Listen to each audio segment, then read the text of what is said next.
Australia's future is in your hands.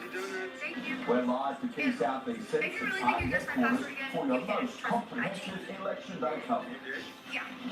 Home invasion terror, how a 13-year-old girl scared off a... This has been on the headlines all day. Prince Harry's bombshell revelations about his father, second shockwaves through the royal family. Hollywood heavyweight Owen Wilson rounds local pubgoers as his new movie shuts down Disneyland parks. Surfing spectacular, the world's best tour drivers descend on the Gold Coast.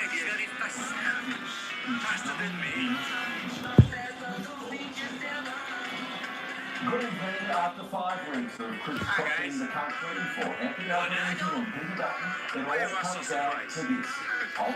Anyways, I'm gonna go to channel 2 because polls have closed. Ballots are about to be sorted and counted. We've got cameras in every state and the Northern Territory as it all unfolds. Tonight, Wait, what about the ACT? They neglected the... Anyway. Next. And joining us now, the Federal Treasurer, Labor's Jim Chalmers.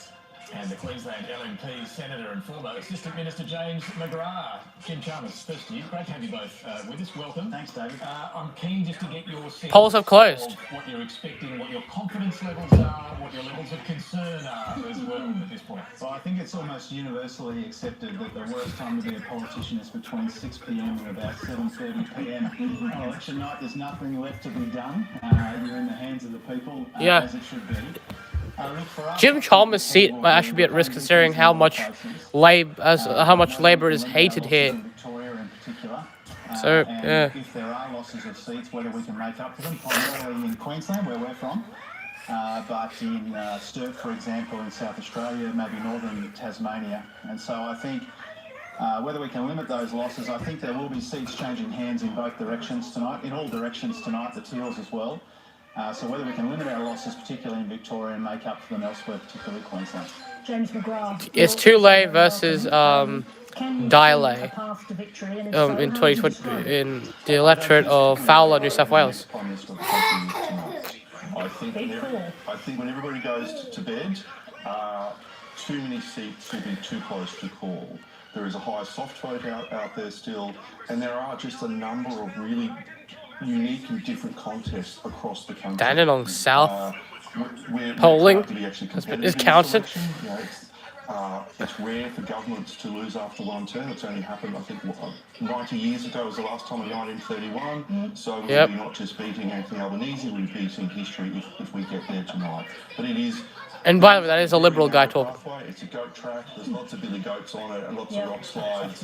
But we're not going to know tonight. It's a goat track. But for you, what are the 10 seats that you'll be looking out for in the evening? Well, I'd like to see what's... I spent today in Brisbane and Ryan, so hello to the campaign teams there. I was setting up St. Finn bars last night in the electorate of Brisbane. A lot of Queenslanders here. And the Greens vote. In Queensland, I actually want to see Channel 7 because they have Trump Patriots leader Clive Palmer. Saturday in September, rather the first in May, Anthony Albanese's grand final. The PM climbing the same players' race as the AFL's elite. Oh, so right now, ALP was at 18. His final message to Seven's Sunrise, jammed with cliches. Today is grand final day, we're into time on, and I've left nothing on the field. The 100,000-seat Coliseum, a yardstick for his policies. 140 MCGs worth will get tax cuts. 6 MCGs have got free TAFE. In the marginal seat of Menzies, he greets friend and foe. All the Green seats are in doubt, it looks like, because so far none of them get them. The one independent is Andrew Wilkie. The other one is Bob Catter. The 8 coalition seats are 8 coalition seats, and the 18 Labor ones include a lot of the safe ones, including Albanese's Granger. So that is their election prediction so far. But we can be even strong. That's the by-election. The others, such as Catter's Australia, Centre Alliance and 10 independents, hey, it's Anthony Green. 9 independents, there were 10, but North Sydney, the independence in North Sydney was abolished, and there are 4 Greens. So that's the current position. Labor loses majority, loses 3 seats, 3 to maybe 1%. Coalition need a swing of about 3.5% to finish with more seats than Labor, but still in minority, and they need a swing of something like 5.5% to get into majority.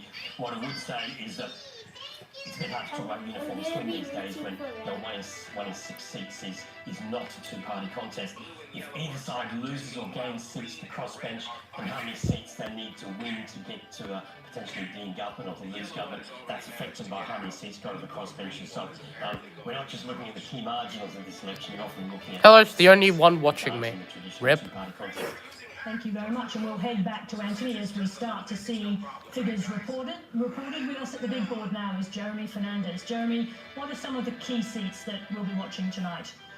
The most interesting seats tonight to watch will be down the middle of the board. Here's how we've divided up the board. Just a reminder, if you've just joined us, we've got the Coalition in blue, Labor in red, and the crossbench down the middle here in grey, green, and brown. Now, the most Grey, green, and brown. Canada's Australia, though.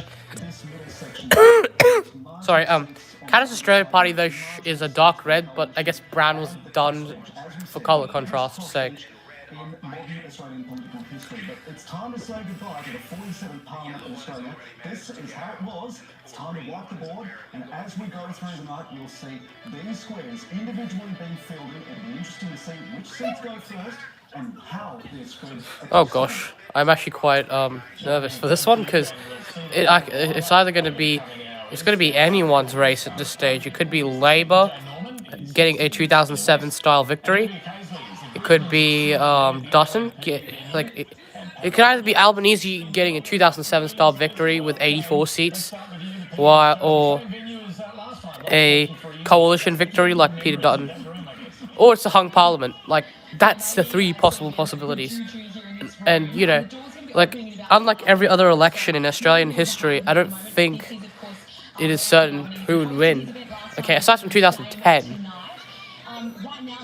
and the early elections of 1901, 03, 06. Also joined by Penny Wong, his close friend, and some staff members. So right now, each party's at no seats.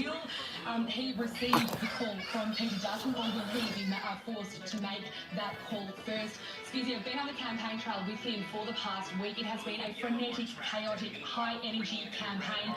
And the Prime Minister, it seems like he's been enjoying himself, and he'll tell you as much. He had a plan going into this election, and he thinks he's executed it, just as well as he could have. But today, interestingly, there was a bit of a change. When he walked out of the polling booth in Marrickville, he seemed almost a bit emotional, like the weight of the moment really struck him. He could be on the cusp of history tonight, becoming the first PM in 21 years to win consecutive elections. But beyond the Prime Minister, the Labor team has been incredibly disciplined for the past 5 weeks. No, internal leaks, no public jostling for frontbench positions.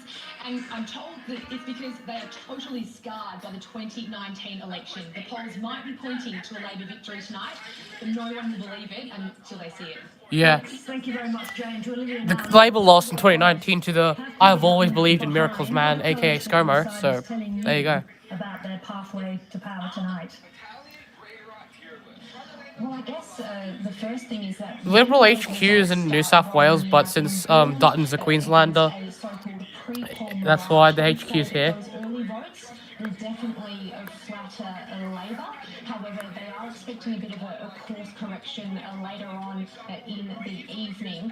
Ultimately, they'll be paying particular attention to those outer metropolitan seats in Sydney and Melbourne, which they do consider to be their pathway to victory.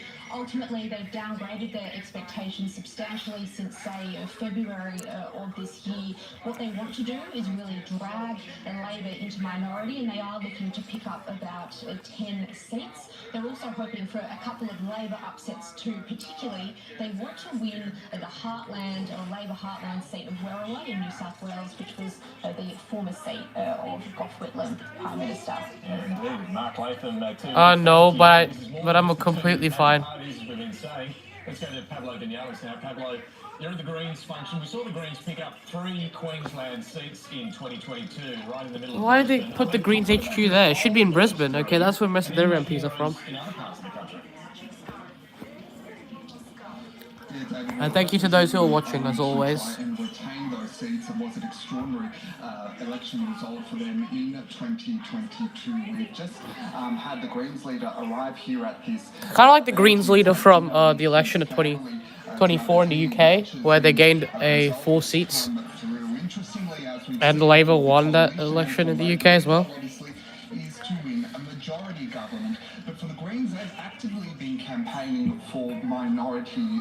Adam Band making the case to disaffected voters, arguing that a bigger crossbench, that the Greens in the balance of power can push for change. We have seen things like Adam Band really give Anthony Albanese a run for his money with the use of props, with the use of novelty toothbrush and Medicare card, saying that it would be a priority if there was a minority government to push for dental into Medicare. So that has been the strategy from the Greens leader, and obviously Adam Band, the pressure is on him to retain those seats. That I'll go on to channel 7, so then I can see.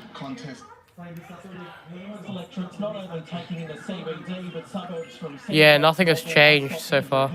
McDowell to Milton, more than 1.5 million of Queenslanders actually voted before the polling centres opened this morning. But for so many people, You can clearly see that's what the elections look like right now.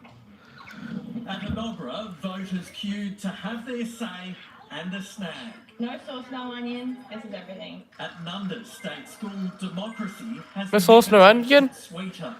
What? Passion fruit slice, something for the husband who did early voting. Firing up taste buds and cooling classrooms for 600 children. In the inner Brisbane battleground of Ryan, I am the MP. I am your MP. all 3 major parties jockeyed for last-minute votes in the gap. Yep. And ironically, there's 4 people in this thing, and that could be the 4 people, the 4 MPs of the Greens. Who knows?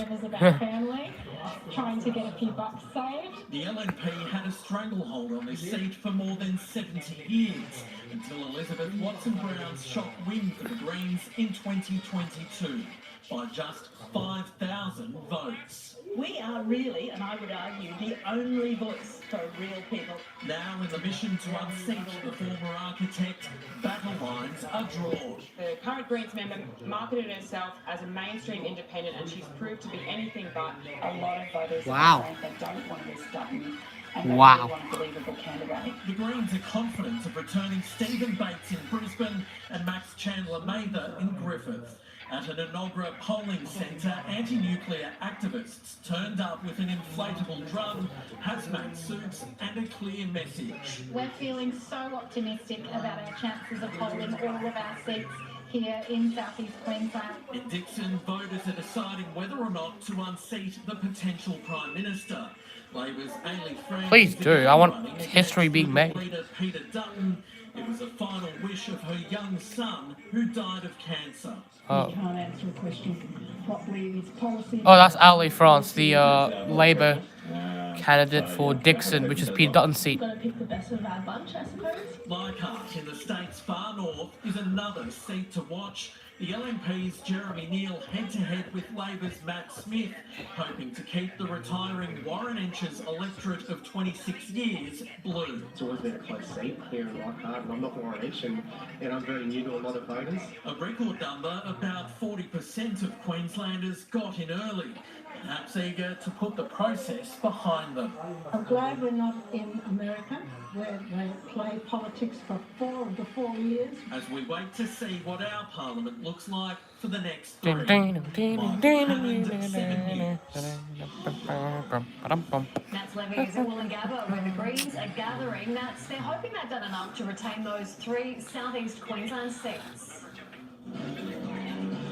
Sam, if 2022 was considered a green flag, this year the party has been on a Brisbane retain campaign. Now they wanted to hold on to those seats here in Brisbane. It means just like last election, they've been door knocking thousands of homes, Oh, gosh. telling residents about their policies like rent caps, free dental and universal childcare. Now Sam, There's a couple of seats to keep your eye on. One being Brisbane, one by Apple Store employee Stephen Bates. He took that by a margin of 3.7%. Apple employee? Evans will be trying to win that one back. What the actual Sigma?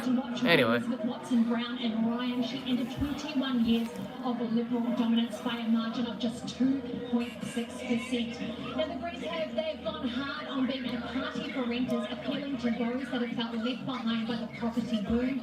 Sam, the question is now, have the Greens done enough? I'll find out soon enough. Thank you, Matt. Let's bring in political editor Mark Riley at Election Central. Mark, what's your read on the outcome? Well, I'm expecting Labor will win. The only question is whether that will be as a minority or if it gets the 76 seats needed for majority government. Preferences from minor parties, Teals, Independents and One Nation will have a big say in that, with a record high rate for third-way candidates tonight. Anthony Albanese's run a tight campaign, but he's really dominated the agenda since January with a succession of big health announcements, framing this as a referendum on Medicare, while Peter Dutton has largely run on a grievance platform, but crucially not convinced enough voters, in my mind, of the case for change. Instead, his primary voters tanked from 41% to just 34%. Now, that's not believable though. Like, sure, I might I prefer Labour, but like, that isn't that believable, personally. Something closer to absolute divine intervention. Now, the weather, Michelle, it was voter-friendly this morning. It was, Sam, a great morning for a democracy sausage, comfortable temperatures and dry skies for the most part. Only a few sprinkles fell this morning until the showers arrived. Anyways, I forgot to do the intro, so let's do it. And plus, I don't know how to change from screen recording to this, so whatever. Thanks, Michelle.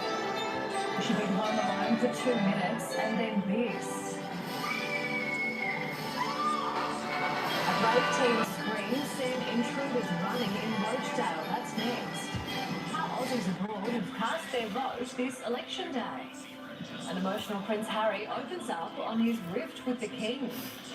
And Donald Trump causes new controversy, posting a picture of himself as the Pope. That's impossible. Bro isn't even in a noble position in the church. You can't get them, the price is through the roof, and it looks like we're going to have a real problem. New details on shock supermarket shopping limits. Brisbane's major egg investigation. Monday on 7. Why the hell's there an egg investigation? An eggstigation. All eyes are on new Aussie 1% Club. You slightly look like the question. How will you do? Why the hell's there an investigation? They never love a hard area. New 1% Club. Sunday on 7. The Nick Sky Lounge sale is on now, with up to 50% off leather and fabric lounges. That's up to half price during the Nick Sky I need some way to create a poll. On now. The Northern Territory isn't trying to be different. It just is. So if you see different, this is the holiday for you. The Northern Territory. Different in every sense. You got a fix, Aussie. Classic. Texting your dad instead of your boyfriend. Classic.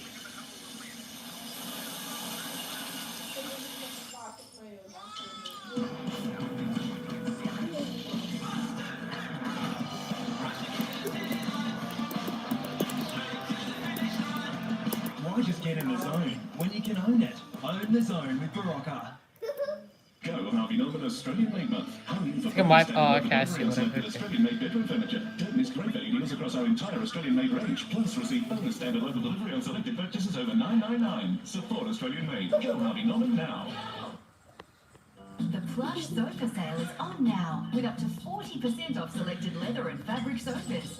Save up to 40% off at the Plush Sofa sale. On now. 45 showrooms Australia-wide. Cruise with Tripadil. Experience 2-for-1 luxury Antarctica on sale from $327.98 for 2 people, including flights. Cruise in style with Swan Hellenic, then step foot on the frozen continent. Witness towering icebergs, incredible wildlife and more. And for a limited time, see the world with a friend and save $200 on select 2-for-1 deals. Hurry, sale ends May 21. Search Trip a Deal now. Now touring at Macca's, the new Tennessee barbecue range with smoky barbecue and honey mustard sauce, crispy onions, and 100% Aussie beef. But only on tour for a limited time.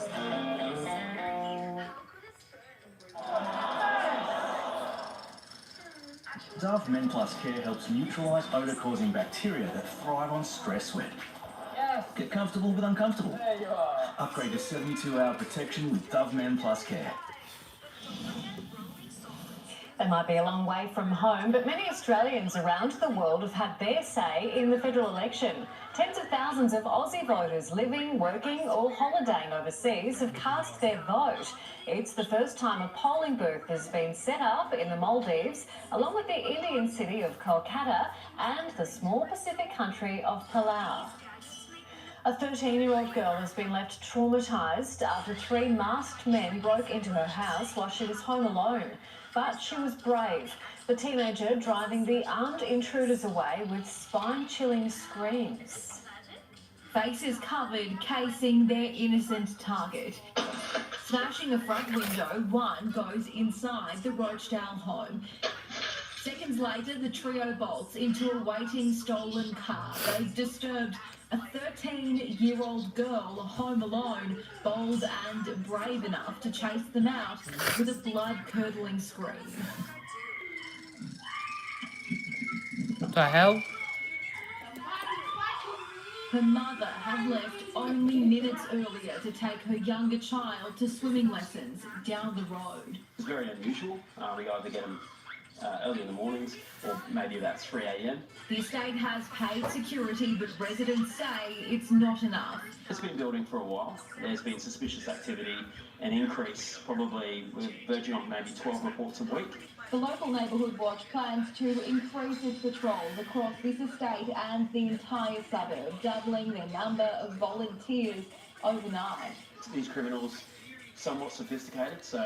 Yeah, so I'm going to go to Channel 2 again, because that's where the best sedan was stolen. political analytics. I can catch it up later. Alright, we're going to get some first figures. The result of all of that counting, we're starting to see. Let's test if the system is working. Anthony Green, what can you tell us? Time. Well, we've got some figures. A little bit of a surprise where they're from. They're from... No, not from there. No. I don't know why it brought up a Kewen for me. I must have touched the map by mistake. Let me go to the seat run. Why am I getting a Kewen in my seat run? No. Alright, we've got 111 votes. Look, everybody loves to watch for, when the screen doesn't do what it's meant to be doing. So we've got it out of the way early. We just did appeal to democracy and it's got no votes. I can tell you what it is, though. We've got 111 votes. They're from the Haymarket Pre-Poll Centre for the election of Fowler, and they're showing a estimated 5% swing to the Labor Party. But Oh, 5% swing to Labour is unexpected. What? Fowler's in a toss-up zone right now, and if Fowler had a 5% swing like I anticipated, then the crossbench will be narrowed, and Labour's up to 79 with the seats they currently have. You guys regret that decision because you've given Darley a term to build her incumbency, build her appeal. Well, I mean, it's no disrespect to Christina Keneally to say that we made a mistake there. I think that's been acknowledged in one way or another. The good news is that we have an opportunity to put Tuli into Parliament tonight if the result goes our way. Tuli's an extraordinary Australian. Ian Goodenough is an independent. Once independents get a seat. Absolutely. And Greens too. Yeah, often hard to shoot. Who will win? It's up to you, the people who voted. Okay. And so it will be hard to dock this. So anyways, I'm gonna... But it would be a wonderful outcome. Is there a particular benefit for first-term incumbents? It does wear off a bit, doesn't it? Well, yeah, it starts off being a protest vote, and in Fowler in 2022, it was a protest vote against the ALP, which has always held that seat for dropping in somebody who wasn't that familiar to them. Now, for the last 3 years, that seat has had a local representing it, but I mean, The previous story of Fowler is actually a failure of both major political parties because Diane Lee had been a very successful Liberal candidate at the state level on a number of occasions. She's got a 25% swing to the Libs when she ran one time in the New South Wales Parliament. And she's been expelled from the Liberal Party, and she's now operating as a small business. Yeah. So, A small business. She's going to go back. I don't know if they've been invited. So it looks like the 1.8% that did not enroll.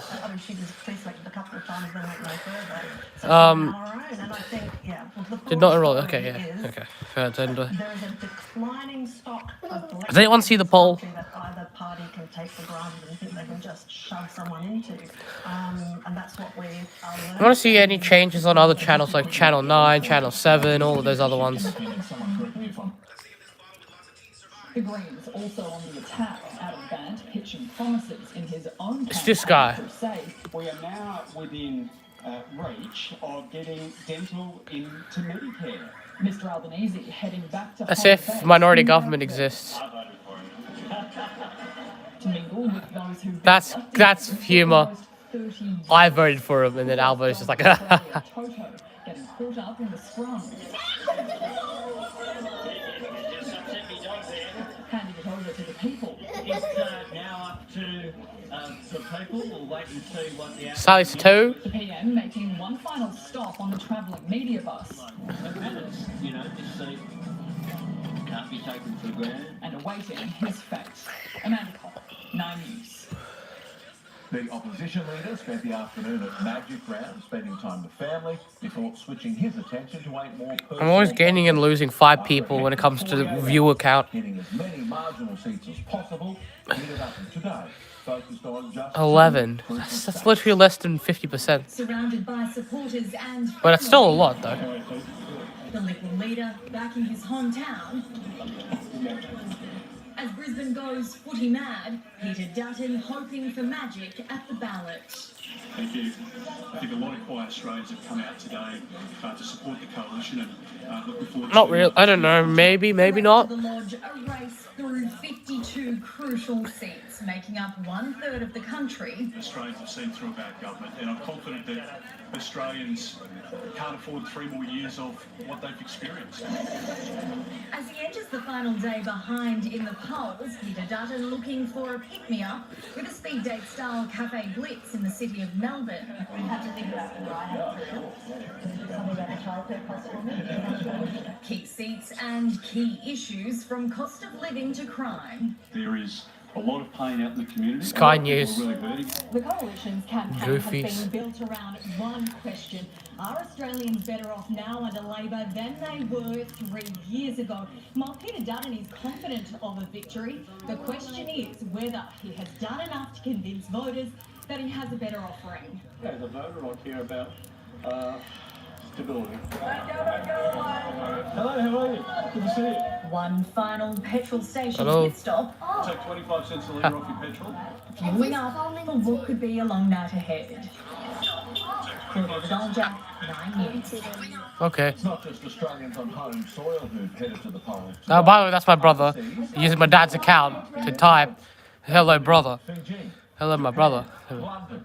Even cruise passengers docked in French Polynesia have all voted. There have even been some democracy sausage. RP's watching my live stream. Heartless herds have been caught on CCTV tearing through a... Prime Minister Anthony Albanese. Who's... Wow, so far... Everyone has voted Albanese for Prime Minister in the poll I created, so you guys gotta go in the democratic process and yeah. Police are appealing for anyone with information to come forward. Golf is stunned. The fairway I know. was a runway for this light plane. Kung Fu The Panda. best surfers in the world put on a show on the Gold Coast. Prince Harry's bombshell interview sending BBC, shockwaves through the royal BBC, family. CCB. Inside of a rocket-inspired Southeast Splendor. Splendid dog. Is that what it means? Gosh. What the hell? It's a Sunday. He's like, ah, shit.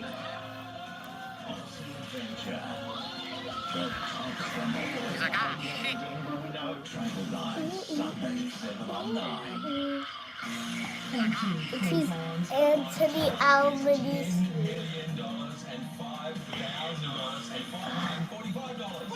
What are you gonna do? Happy. The best possible start to life with a 9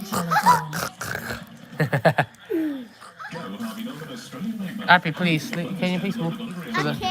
So that it doesn't have the weird audio relap. It's gonna be weird. Please, Happy, move Happy to a different room, please. I don't want the audio to be gooey, goofy, blah, blah, blah. From nature to you. Nature to you. First aerosol-free automatic Let's go back to channel 2. Let's see if they're on advertisements as well. natural ingredients. Or if they finally called some seats. Tells us that, by and large, when Australians go to elections, they know which tier of government they're voting for. Thank you very much. Polls have just closed in South Australia and the Northern Territory. Yeah. Closing another hour and a half over in the WA as well. Now let's go straight to the panel. Talk about. I want to bring Laura in actually. Can I just bring Laura in quickly? So I wanted to get Laura to respond to James McGrath. Laura's all the way over there, but James McGrath was just talking up the campaign. You've had a lot to say about the way the campaign was conducted by the coalition. I thought you should respond to James McGrath. Is it the- I think this is It's interested to hear James. Like, so Labour is at. So as you could, oh, whoops, sorry. Labour is. Hang on a minute. Let me go down for a bit. This is my predictions. Labour's at 74 seats, winning key swing seats like Lingiari, and also a surprise win in Brisbane. I think I should have put that though a bit more marginal, but whatever. The Liberal National Coalition will be 57. If I'm 57, 57, and then we got the Greens at 3, and then the others at 16. So the crossbench is at 19 MPs. I think some policies also. RP, it's good. The audio, okay? Do you want it to be like, oh, 2 audio at once? But like, do you want to hear 2 audio? Do you want to hear audio like reverb every single second? No, of course not. So yeah, there you go. Question mark about how Then- all those parts of the campaign have operated. So yeah, so that's my predictions. The crossbench is big.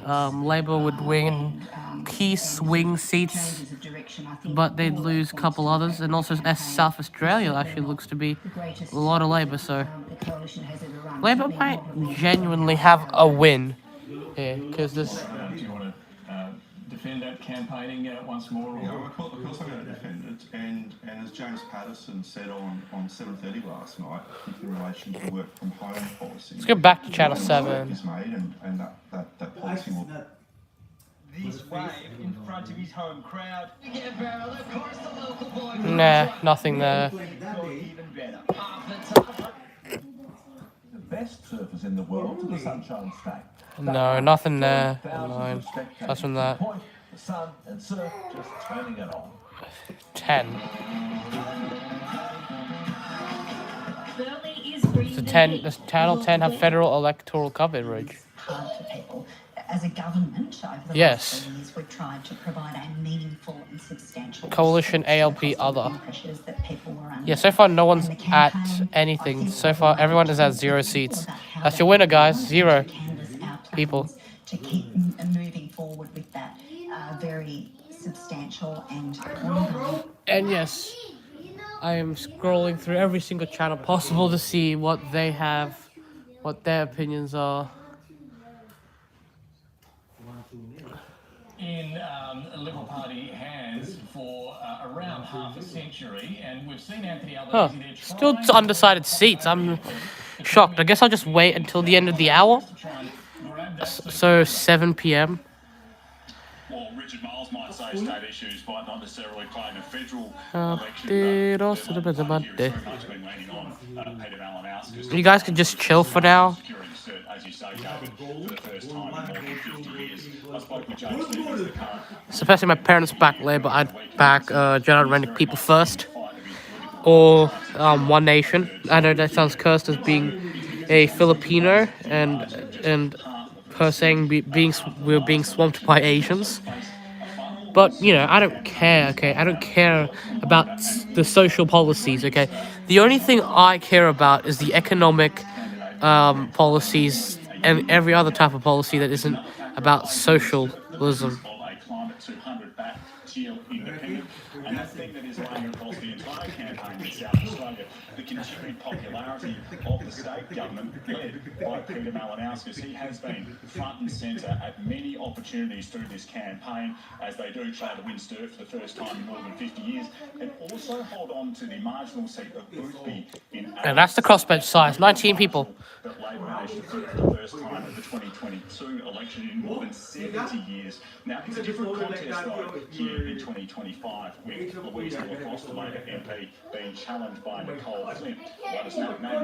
Flint? You got Flint? You got Flint in this campaign? Like the Flint and Steel? Flint and Steel! Anyway, hang on, I'm just changing my camera view.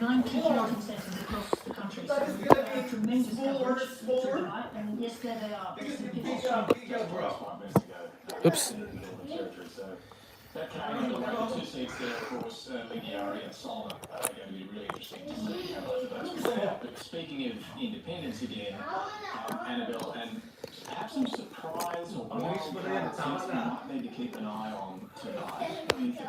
Yeah, like, so there's some three-way contests, which is especially head-introducing in the ANC department. So you've got seats like Richmond, Macnamara, Monash. I'm live streaming, by the way. Where it's a combination of factors. Sometimes it's two independents and a liberal. But what I'm hearing a little bit about tonight, but I was not expecting, this is a climate 200 situation with Stephen Bean. You told me this just before the broadcast. Yeah. What? This is, Canberra is, everyone know, pretty solid Labor territory. There's an independent candidate there who is a former midwife. Jessie Price. Her name's Jessie Price, yeah. And look, I don't think it's a seat that's been on the radar very much. I'll get that in the first one as well, sorry, which is in Queensland there. Karen Andrews is going, and this is the northern part of the Gold Coast, isn't it? Southern part of the Water Territory. Yeah. And again, you've got a Climate 200 backed ultra marathon runner. Why are they all so fit? Why are they all so fit? Jim Chapman. But it just back to that, the seat in the ACT. Don't know why this is here, but whatever.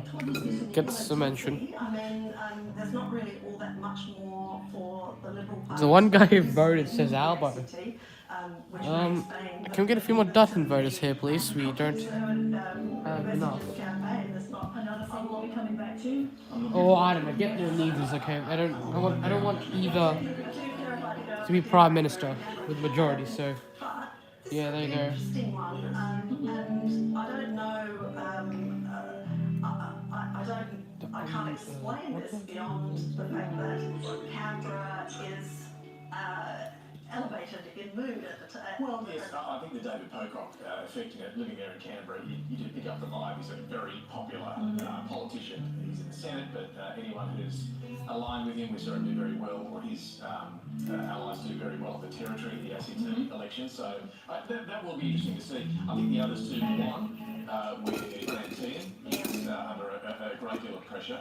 Calpa as well, the north coast of New South Wales is going to be fascinating as well. These are areas where we might see, whether you want to call them teals, they sometimes don't like to be called.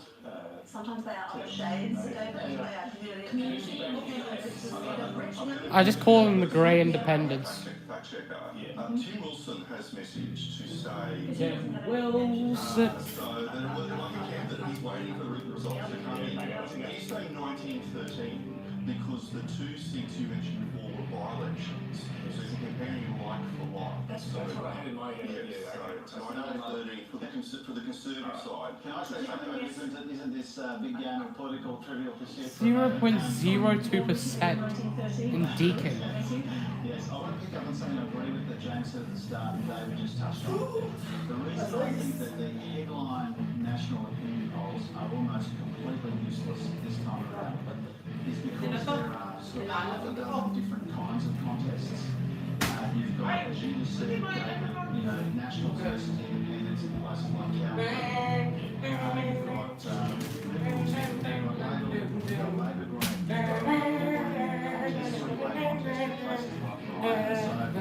that's why I think it's going to be especially unpredictable because it's not, I won't use the cliche about 150 by-elections. I think there's about half a dozen different kinds of contests that will determine the That election. just makes it really difficult for the major parties to run campaigns that are very different in other traditional Liberal Labor contests. Anyway, let's go back to it. Has some more figures for us. The first thing we see, which for a long time there was one of the key indicator polling. Lindsay, Labor's in the lead for Lindsay. Right. Well, those numbers you'll control on data 43.6 is the major pre-poll voting centre, which is outside of the electorate. It's coming very early. So those figures look like Labor Party's well ahead, but what we do in our system is we compare the figures booth by booth. So we know this is traditional Labor voting area. And so when we factor it into two-party preferred, we correct for that.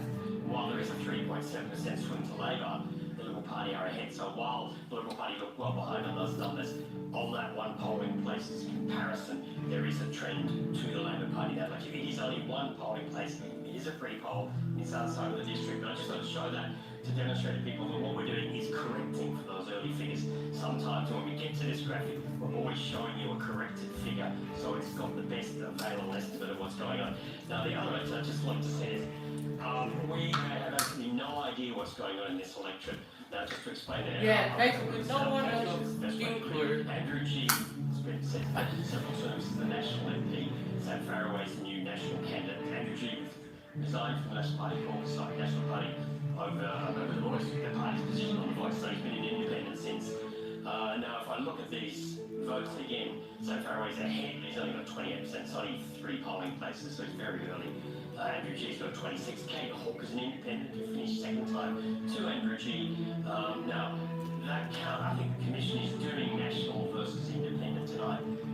Later in the evening, we get a preference count, but there's a number of these seats where the sitting members reside in Monash, where Russell Broadbent is running as an independent against his former party, the Liberals, and in Moore in Western Australia, where Ian Goodenough is running. It may well be that the sitting member having significant personal vote, we may not have a handle on those 3 seats. So there's a lot of complexity in this election. There are 3 little extras that will add to that complication. But at the moment, those first figures showing you that the Nationals are certainly not running well there on these early figures. Thank you, Anthony. I think we're going to cross to James Patterson, who's done sterling work as the opposition's spokesman during the campaign on just about every day in day. James Patterson, welcome. Can I just start by asking you whether you think you've done enough to present a case that the coalition could do a better job at handling Australia's cost of living crisis? Well, my opinion on that is interesting, but more interesting with the voters, which will have the usual powers. Sarah, I mean, this is always going to be a challenging campaign for coalition. We were up against history, up against 100 years of history in terms of turfing out a first-term government. And throughout this term, we lost 1 seat in a by-election and 3 seats to defections to the crossbench. So our first task is to get those back into the coalition column and then see how many more beyond that we can add. As a point of history, I would say Tony Abbott won 7 seats in the 2010 election, and that was against a government that had rolled its own Prime Minister and had proposed a carbon tax. So there's been some high expectations of the coalition over the last few months. I think we should be anchored in history and measure ourselves against that. James Patterson, it's Bridget Brennan. What's your sense of how many seats you could get to tonight? Look, I really don't want to speculate on that, but what I can say is that I think Victoria will be very significant. Obviously, the Labor brand is damaged in Victoria. Victorians feel very financially stressed. Somehow somehow the Liberals lost a seat in 2010. I thought all seats lost were spots all around. Labour. So I think that will be significant. Equally significant will be regional in New South Wales, where we have some very good candidates running, and I think we're putting some contests. And of course, I think Labor's put a lot of focus in Queensland. I noted that the Prime Minister has had his most aggressive, offensive visit program in Queensland, where he's visited most LNP seats as well as those Green seats he's targeting, whereas in the rest of the country he was more defensive. So it'll be interesting to see how that goes. Opinion polls have drifted Labor's way in recent weeks. Did your campaign lose its way? We'll have a proper post-election review process where we'll very carefully consider the data and dispassionately analyse that, and I don't want to get ahead of that. Hello there. For me, who I want to win, neither, but Albanese if it is a minority government. Devastating in Canada for the Conservatives, where the Canadian Conservative leader Pierre Poilievre lost 20 points. Oh, my dad's just playing stuff. I think it has been a factor here. Just how big a factor will determine in a few hours' time. I think it's been significant. James, one of the things we've seen Oh, yeah. in polls coming into today is the fall away of support for the coalition from women in particular. Did you fail to put a campaign together that would properly target women coming into this election? Well, that was one of the consequences of the 2022 election as well. Professional women, particularly in urban settings, swung hard away from the coalition. My phone. Some of the things we did to achieve that under Peter Dutton's leadership was have a record number of women on our front bench. No Liberal leader has appointed more women to the front bench than Peter Dutton. Because because I don't know how to transition from iPad to phone, so there you go. We also locked in behind net zero and committed to it with a significant investment in nuclear in recognition that not just female voters, but female voters, particularly in inner city seats, value those things. How successful that's been, we'll see tonight. And James Patterson, David Spears here. I understand, you've said there'll be a process after the election, look at the campaign, as you would expect. But as someone who's been front and centre fronting it as the campaign spokesman, we've seen you at times say things. But what do you mean as in service? And then contradicted. We've seen, obviously, there was the work from home confusion and things like the school curriculum. Do you accept the policies either were left to? Because I don't really want to use my laptop because it violates school policy, so yeah. There's no perfect campaign. The Prime Minister didn't have a perfect campaign either. I think he had quite a few gaffes on the campaign. For example, when he said that the Australian Defence Force was monitoring the Chinese research vessel, but in fact it was Australian Border Force, and other issues like that. So no leader and no campaign had a perfect showing. But I can say from someone who was at coalition campaign headquarters, who's a member of the parliamentary party, it was a highly professional campaign. I mean, people really diligently applied themselves. They worked very well together, and obviously there were a few missteps along the way. No one's going to pretend otherwise, but I was very proud. Hang on a minute, I just need to get my this remaining bit of ice cream too. They put in extraordinary efforts, and we'll see to what extent that's rewarded tonight. We will indeed. Senator, thank you for joining us. Let's check in with the count this evening. Our reporter Nick Dole is at the Ingleburn Counting Centre in New South Wales. Nick, talk us through what's going on behind you. Hi there, David. Well, yeah, this is one of the biggest vote counting centres in New South Wales here at Ingleburn. They're expecting to count about 150,000 votes just tonight. So once they're counted at the various ballot booths, they'll be... Guys, okay, yet. I'm too young. And then they'll be exposed to what they call fresh scrutiny, which is basically just a recount. So this is also where the postal okay. pre-poll votes and also the declaration votes are already being counted, as you can see. And as we know, nearly one of OBS. already cast a ballot before polling. The work that they're doing here, just all that more important. Now, this centre is basically taking care of southwest Sydney, so I can see the voting areas for Hughes and Hume over there. They're both held by the Liberals, the latter by Angus Taylor, and also the seats of Macarthur and Werriwa, both held by the Labor Party. Werriwa is going to be a key seat tonight, obviously. The Liberals, that's something they've really put a target on. They are hoping they might be able to snatch that back from Labor. Some of those House of Representatives' votes for Werriwa are being counted just behind me, but we may not know for a little while whether or not the Liberal campaign has been successful or whether Labor has managed to keep hold of some of its heartland. Nick Dole, thank you. And we're going to go back to Anthony. Tell us early figures. What have you got, my friend? Just to show that we actually have early figures now. It's pretty hard. Big guy, thank you. Hard to work out what they mean. Oh, what? This is a nationwide. What the actual fuck? As I said, we've corrected from where this data is from. Labour's leading? 33.9, the LNP on 32. I didn't expect that. From a disparate collection of electorates, and you get you just get odd trends, early figures. But that's just to show you we have got numbers, and it's why we're not putting a great store in individual seats. But on One Nation aren't doing well. The Greens are on 12%. The Trumpeter Patriots on 3.2. Others are 11. Just look at the change in vote, and I have to say I'm not. I mean, people should Wow. literally. What a change there. Charter Patriots, Liberal Nationals destroyed. But again, this is 0.3%. I'm just showing these to demonstrate that the numbers are coming in. Labour's defying the polls already. Wow. I'm shocked. Like I was originally thinking, apathetically. I was thinking with an apathetic heart that Labour would, could lose. Oops. Yeah, that because I'm a big guy.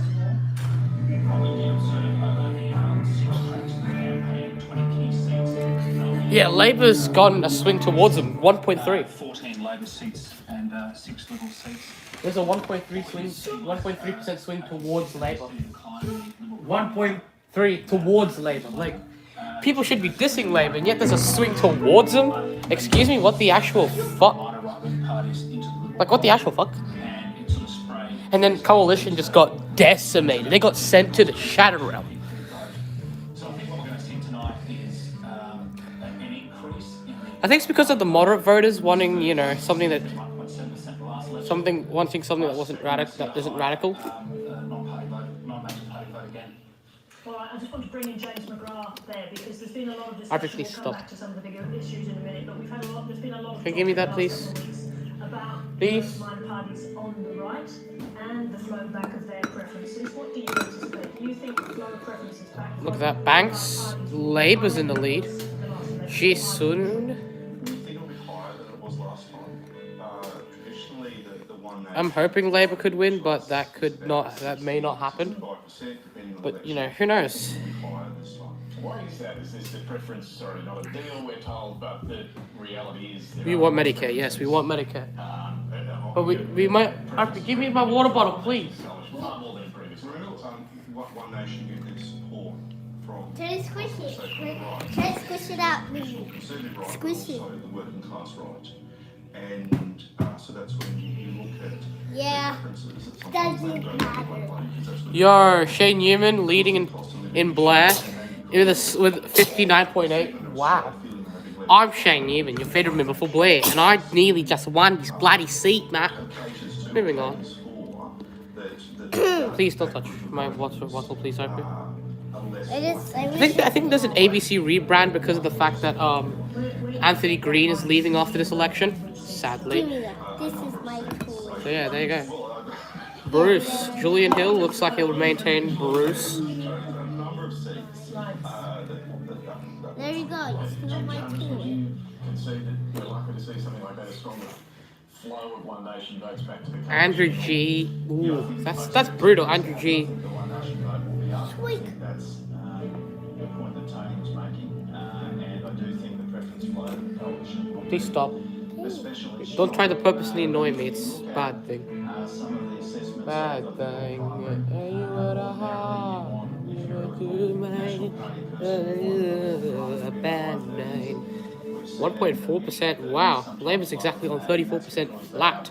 Cannibalised a little bit to their right. And I think what we're seeing, this is where the American politics comes in, is the further and further, or the This is 2019, but it's a Labour miracle. right-wing voters, the less mainstream the party becomes. Personally, Dutton is just a radical. Nobody likes to be in a political wedgie situation, and Jim, you were in it in 2019, where you had To ring that up, Yeah, and I think enough time has passed. You had Stop! message on Adani, for instance, Please. for the rest of the country, and Don't try to annoy me on purpose, man. were in Queensland, of course you were, and ended badly for Bill Shorten.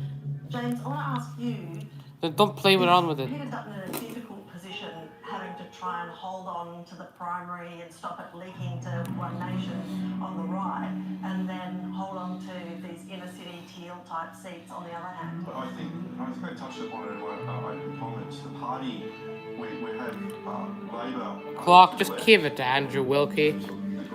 Haiti Heck does not have a chance. You can see right at the last federal election, 10% of the young people shifted straight into the Greens. 10%, but that was a shocking figure. So we've got Labor and the Greens on the left. We also do have the populist parties on the right. That's sad because the territories have short senator terms. So it's not a traditional Labor versus LP contest. For us, as we're the opposition, we've got sort of everybody sort of circling us at the moment. It's everybody versus the LNP. It's Labour versus every other party. So,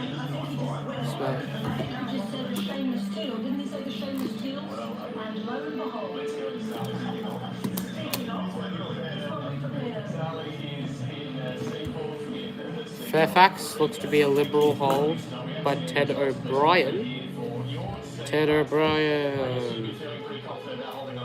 New South Wales seat of Farah. And I can tell you, I don't feel shameless. I actually feel like I represent my community. It's been a Oh, it's Zali Stegal. today, and the team has been amazing, and the feedback from the community was really strong. Sally Heights, Bridget Brennan here. Can you tell us how will you approach working with an incoming government? Is it that you're going to be likely negotiating on bill by bill, issue by issue? What's that going to look like, do you think? Well, look, I don't think it will look too differently than what it has already for my first 2 terms in the Parliament.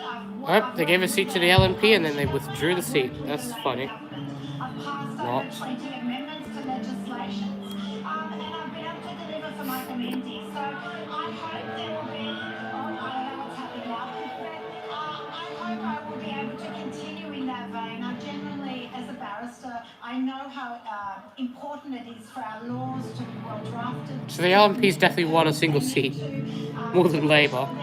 They take on board, I guess, the recommendations Fenner, wow.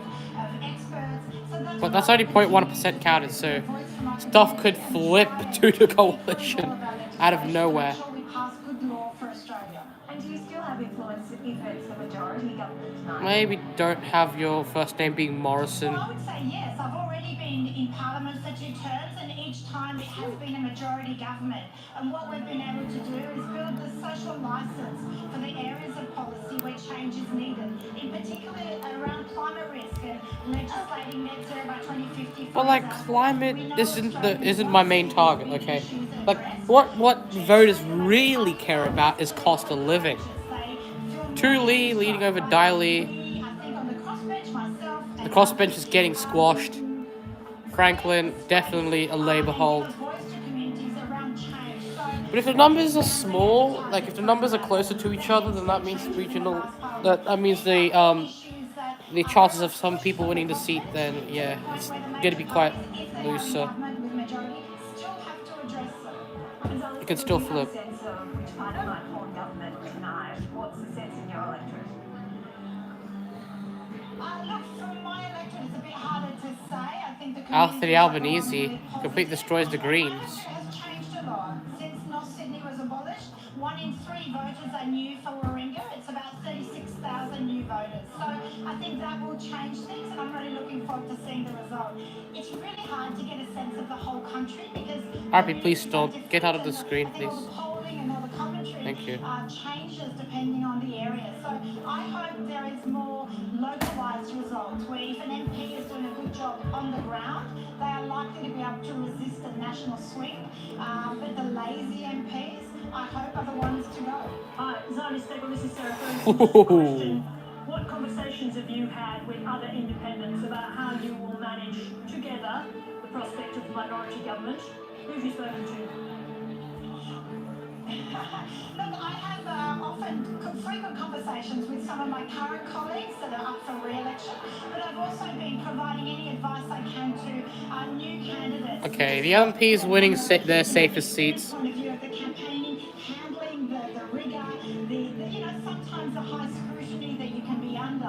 The lazy MPs hopefully are the ones to go. Of course, the lazy ones should not be existing. Very focused on stability and making sure we deliver for the Australian people. Anyone elected takes that responsibility very seriously, and I'm confident that any independent elected will be very much focused I want on to that. check on channel 7 real quick, so sorry to those who prefer the ABC.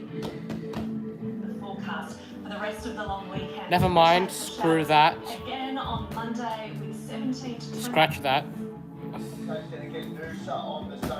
Scratch that too. It is the final day of our Close. The next couple of days are looking much the same with a shower or two, and that's most likely. What's really interesting now is that Still no seats there, so ABC right now with, I guess, the latest information. with a change.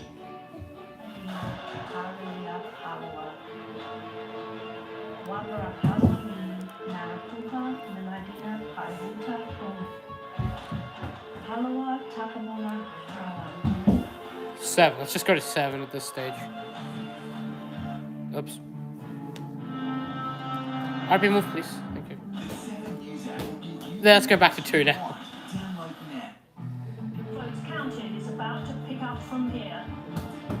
Moments, we have only a small tally in. It's in the thousands. Very normal for this time of the evening. It stands at about 1% of the vote count, or just over 100,000 or so. Wow. 18 million people. This is what I call a ScoMo for Albanese. A ScoMo for Albanese. Government is 76. Because of the small number of votes counted, it's too early for us to fill out any seats in the Parliament. Again, noting the small numbers, Labor's two-party preferred votes you'd see sitting at 54% to the coalition's 46%. This does represent a swing to the government of just under 2% nationally on those early figures. Although there's a broad national trend there, some individual seats are already standing out. The Liberal-held seat of Lindsay in Western Sydney suggests an early drift away from sitting member Melissa McIntosh. And Leichhardt in far north Queensland, it's looking positive for Labor too. A giant of a candidate in the former basketballer Matt Smith is running up some early points on the board in the seat formerly held by Michael Pinch. And in central west New South Wales, currently held on the crossbench by Andrew G. He's faring well in early counting. So, in town and country, a swing is on. It might be happening everywhere, but it's broadly in a direction that'll please. No projection. This early in the night. Let's get some of those further numbers now with Anthony Green. Well, I'm going to start with the national trend. Tasmania. Huh? Currently the national figure is again it's only 1%. Labor looks like when it comes to stuff, but since the LNP has a lot safer seats, then yeah, they have apparently 2 right now. So that means people like Albanese. 37 for Labor, 22 for the LNP, 11.7 for the Greens, and 16%. Please move from the camera, please. Chopping the Patriots at 5.7 is shocking. If we look at the change in vote that's occurring there, is that Labor has a big swing to them, a big swing against the LNP. Wow. Now, that's flowing through all the ages showing a significant swing. So it's not just 1 or 2 polling places, there is something else going on there. They are 1.6%, 1.6%, but... Can you close the door, please? Since 1993 and 2004, when Tasmania were on daylight saving and the rest of the country wasn't, and the figures that came in Tasmania before the rest of the country started counting had a huge, really told you what the story was. So whether that will be time will tell. Okay, that's alright. Now what I do have, I actually have 2 things I want to talk about. The first one is this was one on Braddon, Mal Hingston. Can you close the door, please? It's quite loud, and I need my live stream. Whatever. Top means Trumpet of Patriots, which is a Trumpist-style party. It's the change in vote here that matters. The Labor vote's well up, the Liberal vote's down. We're projecting the Liberal vote will be much lower than that percentage by the end. It's this disappearance. Jackie Lambie had a candidate last time, and Garland, the fisherman, Chris. Craig Garland stood last time. We got more than 10% of the vote. Okay, so apparently Labor's winning 1 seat. And I think we've got a 2-party preferred. Whoa! 4 polling places showing a 9% swing. So the Tasmanian figures showing some quite big swings at the moment. Can I say That's very, Yeah. I will go on to Wadden. Okay, be fine. Just simply because this is a seat where Alex Dyson is having his third tilt at the seat. The moment Dan Ten is now just under 50%. We're projecting Mackenzie. That sounds coincidental. Territory because the Labor preferences will flow very strong to the independent, and the Labor vote will go up later in the count. So we'll be coming back to Wadden later in the year, but that first figure there looks good for him, but it's a big increase for the independent coming from the other party. And it chopped the Labour vote into decimation. Just back on Tasmania, just some thoughts on that. I know these are early numbers, but there's a pretty evident move there in Labor's favour. Yeah, Charles? I mean, first of all, it is really important to remind everyone that we expect the early voting to be weaker for us than the on-the-day voting, and so that's a caveat that applies right around the country, including in Tasmania. So you expect that to come down later for Labor? Yes, we do. But there are 3 seats there broadly in play, apart from Julie Collins in the south and Andrew Wilkie in the south. Rebecca White is a very popular figure in Let's check Channel 7 once more. Former state Labor leader for people. And I'm seeing some good numbers. They're very small booths and they're very early numbers. Wow, Labour's leading by a load. They're putting a smile on my face. Okay. There's Bill Shorten, former opposition leader and former Minister for NDIS. Well, the coalition obviously started this as an underdog. It would be a 100-year record if we managed to unseat a first-term government. We've always been aware from that from day one. We came in on around 54 seats on current boundaries, so there's a big ask, 21 seats plus one more to make a speaker to get a majority. That's a very big ask, but we are seeing some green shoots, some seats that are really unlikely. I think the most important factor here that we're going to have to take into account tonight is that there was such a huge pre-poll vote, bigger than we've ever seen, certainly in Victoria, more than 50%. And pre-polls do tend to favour the coalition, as do postal votes, but the counts on the night tend to favour Labor. So we'll see how all that plays out. Such a huge pre-poll too. It's going to be fascinating to see those numbers as they roll in this evening. Bill Shorten, how do you sit here tonight? Comfortably? Are you Cowper. ready to get out of the game? You know what it's like to lose. 2019 was hard. How are you Cunningham. feeling Well, I'm rapt to be at the University of Canberra, but I miss great colleagues like Tanya and Jane. But I've got a little more freedom to say what I think. And Yay! I'm going to say 3 things. One, Coalition has run, without a doubt, the worst campaign in living memory. I wouldn't want to be part of that post-mortem. Good luck. 2, Wow. I'm quietly confident that Anthony Albanese and Paul Erickson have run, to be honest, a campaign where we started it down, and I think they've been so disciplined. And 3, just to sort of put some detail in there for my Queensland friends, Shane Newman's the member for Blair. That's a seat the Libs must win to form a government. He's the Baron of Blair, and I'm going to predict that he will win tonight. I've already got some information from some of his scrutineers, and let's see how we go on Blair. Early days, but, you know, great. How do you think Anthony Albanese ran his campaign? Oh, I think he was disciplined. I think beginning January, he was just out of the blocks. I think he's been running his campaign for 30 years, but in the last 3 months, I thought that was the elbow of self-discipline. You know, we've got plenty of time to and fro during the course of the night, but really, you know, the Libs didn't have a black hole in their finances. They had about 3 million quarries. It's a, you know, it's just... Well, that's not true.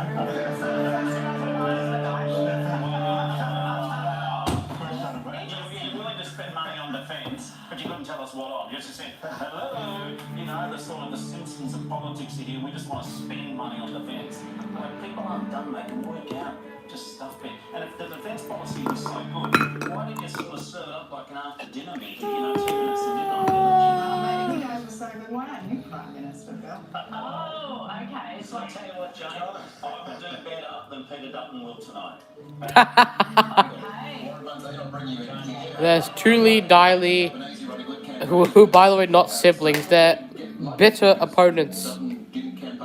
But it looks like Diley, the member for Fowler, is out. Politics, and I see where the numbers go, and I look at the data, and I drill down into the data. And Franklin Labor is in the Independent is in the lead, but they're saying it's a Labor hold for some reason. I don't believe that crap. Gellibrand. The background of that, The government is always in charge of the money and always in charge of things. Yes, and I do agree with my good old mate Phil that Albanese was disciplined. He is the most disciplined liar I've ever seen run a Prime Minister's campaign. The lie that just poured out of his mouth was just... That's disgusting. How did he, you know, there's Darren Chester against Steve Stephens and Gregory, whatever. Graindler Albanese's death holding for the sake of the sanity of people. You're just seeing so much pain, and we're just seeing the future of Australia's energy policy in the Iberian Peninsula and Portugal, Greenway. Spain, where you go for 100% of renewables and the whole 60 million people without a power. But Warren, if people weren't hurting as much as you're saying they are out there, why didn't Peter Dutton get on top of that? I mean, we ran a debate in this very studio here where Albanese was a clear winner on the issue of cost of living and not Peter Dutton. So what did the coalition, what did you guys do wrong? Well, certainly, if you respond to the cost of living with... Greenway is going the green way. That's going to appeal to people that... And I mean like Labour, sorry. Which is why we offer 25 cents off petrol prices, off per litre. RP, move please. That should be immediate relief, and then Thank you. $200 tax back. Yep. Because now you're sitting at 43.7% with an enormous 0.2% of the vote counted. So right into that report.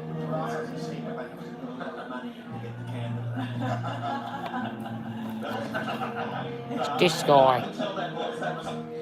So check channel 10. Former NBL player Matt Smith. Matt played for the Cairns Taipans, very popular figure, so Labor hoping to pick up that seat there. The other really interesting seat... Oh, this guy, I think used to work, I think this girl used to work for 7, and then she decided to leave 7. Since 2010. Liam Rebella, who's hoping to hold on to it there for the LNP. But there's a very interesting candidate in that seat in Ekana Murray Bartlett. Now, she is standing for that seat for the first time. McPherson. I shouldn't say standing, I should actually say she's running for the seat. Ekana is famous for completing 150 marathons in 150 days. So she's got a very strong following there for the seat.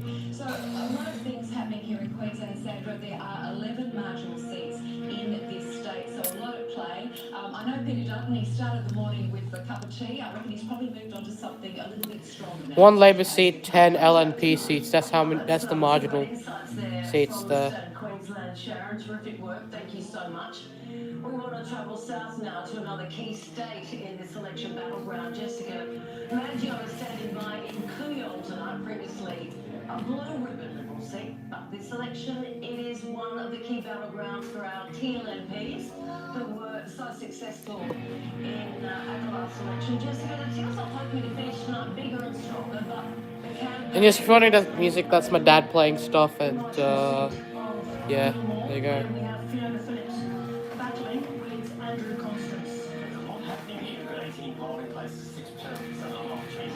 There's a lot of pre-polling actually. Over 50% of the voters in Gilmore voted pre-poll. So that's probably 58 to 60% of all votes for pre-polls. So this is 18 polling places. Now, John Hawke. Is this Bob Hawke's long lost cousin? Oh. The most marginal electorate has a swing towards Labour. Wow. 67% of preferences from everybody else is going to Labor. So if Labor's ahead on the primaries, they're getting a lot of preferences, even if they're slightly behind. And just to look at the two-party preferred, an estimate, this is actually 5-4 actual preferences, and there's a 4.7% swing to Labor. But as I just said earlier on, maybe 58 to 60% of the votes in that electorate are pre-polls. They may behave differently and may turn around that swing, but they're encouraging figures for the Labor Party in Gilmore. Now in Leichhardt, of course, Warren Entsch, let's do the setup here. Warren Entsch is retiring. Jeremy Neal is the new Liberal candidate, and Matt Smith, the former basketballer, Taipans basketballer, is the candidate there. The votes that we're seeing now, he's ahead. We've got 9 polling places in. He's got twice the LNP vote, 12% there for the Greens. If we look at the change in votes occurring, there's a big increase in the Labor vote, the LNP vote now, and that's translating into a two-party preferred swing of 9.6%. So It's one of the seats that I feel like Labour could win. Actually, Labour it could get 84. YouGov might be correct with their polling, and that's surprising. Okay, I thought YouGov would be wrong. Labour getting minority government looks guaranteed, but oh well. You only have 2.8% of the vote counted. David Smith, the Labor member, is on 39%. Jesse Price is the she's got Bean is shaped like a bean, ironically.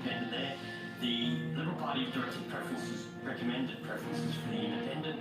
So I don't think we've got an estimate of preferences. No, yeah, this is an estimate of preferences. Oh shit. Labour's. So that would be the 4th seat in 35 years that Labor has lost to the independent. Independents are traditionally much more of a problem. What the hell? Coalition for Labor. Let's go on to Bradfield. Now this one is interesting.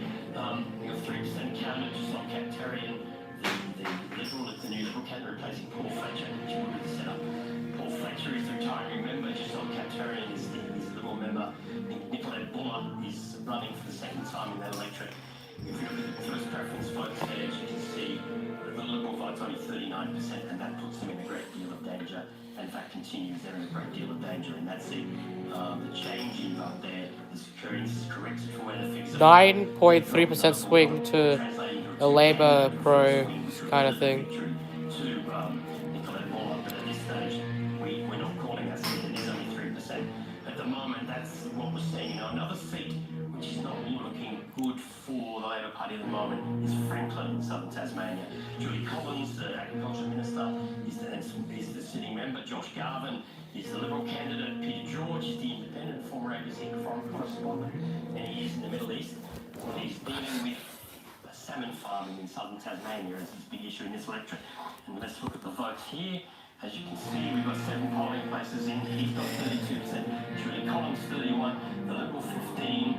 Owen Fitzgerald, 12.6%. Now, we don't have a preference count in this, and the Commission will not know the result tonight if that's what the figures are, because the Commission is counting Labor versus Liberal in that electorate. And if Peter George is polling over 30% of the vote, we won't get any preference counts tonight. So at the moment, that's going to be, I suspect, unless the Labor figures change it, that's going to be one we won't know the results in tonight. So there's a couple of seats there where Labor didn't do particularly well. There's some seats that's very encouraging for Ooh. So basically, Labour's taking seats from the Liberals, and yet Labour's losing seats to the Independents. Oh. Yes, a momentous part of the night where we can colour in the first rectangle on the big board. This one goes to Maranoa, the safest on the coalition side of the ledger. That's been retained by David Littleproud, the leader of the Nationals, Minister for Agriculture. Perhaps no surprise that the safest seat is the one that's been coloured in first. I just want to explain why we haven't coloured in any other part of the board yet. We are still waiting for the count to basically get up. So we're only going to start colouring the seats when we're in a position to make a projection if the count is above 10%. So that's why the board is largely empty at this time. It starts with a trickle, but the flood will come as the night progresses. I want to go back to some of the seats Anthony was just updating us on. I think what we're seeing here, all the caveats around this. Wow, Labour's at 13 seats. They're closing the gap real quick. I think it's pretty hard to see how you would. I mean, look at my cut, you've got a 9.6% swing to Labor up there at the moment. Pre-poll might be different, but I can't see it being that different, right, Jamie McGrath? We'll see more on the day vote coming through still, and that might bring it down. These are early figures, and I've spent a bit of time up there, and remember, it's quite a unique seat, you know, taking into account in terms of some of the community, indigenous communities up there. But are you worried at all about things like that swinging, like Gilmore as well, swing to Labor? Andrew Constance is trying to win a seat, and it's not looking good at this point of the night for him. What else did we see? Bradfield, the swing to Nicolette Buller there, the independent. It's so far all pretty hefty swings away from you guys. And these are on the day. For some reason, there's a swing towards Labour, yet Labour's winning less seats according to the ABC. Probably due to the safeness of some coalition seats and other crap. How fleet of foot is your goat? Sorry, yes. How fleet of foot is your goat? On a goat track, a night 5 on a goat track. So you are worried about... Wow, Maranoa is One Nation versus Liberal. Close, and I prefer to be sitting here with big swings to us, and that's not happening at the moment, it isn't. So my opening comments tonight were, I don't think we'll know who the next Prime Minister of this country is definitively tonight, and there'll be a number of seats we will not know the results. this coming week or even next week. It's going to be that. It's going to be that If we close. just look at the seat of Bradfield there, what does that mean for the Liberal Party if its last heartland seat on the North Shore of Sydney goes to an independent tonight? It shows the challenge that the party is facing when Climate 200 spend money against us. In the seat of Bradfield, we've had someone who has been funded by Climate 200 as the shadow MP for the last 3 years. You look at the seat. It does sound like Oh, shadow MP. What kind of crappy terminology is that from the Liberal Party? Are they desperate? I'm pointing out what's happening electorally in a number of our seats across the country. We've got the traditional fight with these guys, and now we've got on this other flank fight with the Teals. You know, the Teals in the seat of Wannon have 6 fully funded officers that are staffed. Anything you're getting wrong in reaching these voters, or is it completely out of your control? No, I just because everyone else is being. Let's see what my party will need to do after the selection should it not go the way that I want it to go in terms of what are the lessons from this election, what are the lessons from the last election. But shouldn't you be at the lessons from the last election by now? I think that was the point of my question. There was a phenomenon in the last election attacking Liberal heartland seats, particularly in that northern part of Sydney. You had one left, it's under threat tonight. Did you learn? Mayor Bielga's Labour still. We've got a brilliant candidate there in Giselle, someone who's part of that community who was pre-selected for the seat of North Sydney, but unfortunately that seat was abolished. And we've got someone who reflects the broader North Shore community. So what would it mean if that seat were to go, if that last piece of the Teal puzzle in Northern Sydney were to go? What would that tell you about the Liberal Party? Let's just see what's going to happen first in relation to that seat. Let's see what happens with the 3 polls that are coming in. Let's see what happens with We're all waiting to see. Jim Chalmers. I've learned after this for many years to not. You're right to be cautious. These are still early numbers, but similarly, Jim Chalmers, the early numbers out of Franklin, the bottom of Tasmania, and indeed in Canberra, of all places, show that Labor is losing significant ground to independents. What the fuck? What is this? What is this? The Teal independence but conservative? Win minority or majority is the question. That's what the polls are pointing to. But at the moment, if you're losing seats like Franklin and being to independents, and again, this is early days. I'm not saying this is what will happen. That's got to be a concern for you. Of course, when you see numbers like the south of Tassie, but it is very early. The usual caveat about we think that the early voters will behave very differently to the on-the-day voters, and we're seeing on-the-day voters so far. But even in a world where if we did well, we still wouldn't anticipate that it would be one-way traffic. Because of all these different kinds of contests, there's a much greater element of volatility and unpredictability. Ooh, Monash. I didn't have Julie's seat bookmarked on my ABC site to keep an eye on. So there'll be a lot of there'll be a lot of unpredictability. It won't all be one-way traffic. Even if we do well, even if James's party does well, there'll be seats changing hands in both directions. It's going to be an Morton. interesting night based on these very early Safe numbers. Labour. No doubt about that. Seats moving in different directions. Let's go to Chinchilla now in Queensland. The local RSL, where the Nationals are holding an election night evening, and our reporter Steph Dalzell is there. Steph, what's at stake there tonight? Yes, David Littleproud will be here in his electorate of Maranoa, but of course, as evidenced by the fact it's already been called, it's a very safe seat, and his focus will be elsewhere tonight. There's a key contest in the New South Wales seat of Calare, the Nationals versus the defector, former MP Andrew Gee, who quit the party over its opposition to the Voice and is now recontesting that seat in what's been a very bitter battle. There's also the New South Wales seat of Cowper. The Nationals are holding it, but it's under threat from an independent. In Victoria, we've seen an unusual situation in the seat of Bendigo, where the Nationals are really talking up their chances of getting that seat, even though it's a safe Labor seat, and Labor thinks it will retain it. And also in WA, there's a three-quartered contest in the seat of Bullwinkle. Now, David Littleproud has claimed credit for leading the coalition's agenda on a number of fronts, and if the Nationals have a bad result tonight, it could mean trouble for his leadership. Well, we'll see. The Nats pretty confident though. Steph Dalzell, thank you. And I think that is, in fact, The safest seat in the country, David Littleproud. On our side, Yeah, well, certainly on the coalition side. Let's get to Andy Green now with some more numbers for us, Andy. Yes, we're having there's a lot happening. It's we're struggling to actually illustrate it in some sense because there's a lot happening, a lot of seats, but some of them are just doubtful about. The Labor Party is currently projected between 34 and 35% nationally, with 4% counted. The Coalition on 31, Wow. Greens on 12.4, others at 12.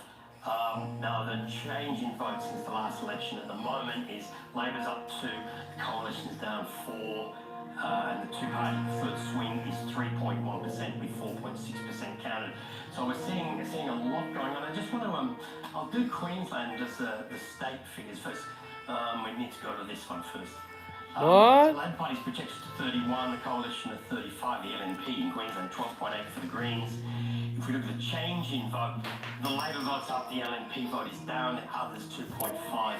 I think Swing of 3.2%. what? I'm confused. Like, the hell is Queensland doing? We were the ones who supplied. The first one is Peter Dutton's seat. No, it is Oh. a very low Like, priority vote. I don't get the logic of Queensland. It's the one time we vote in LNP state government, we get a swing towards Labour.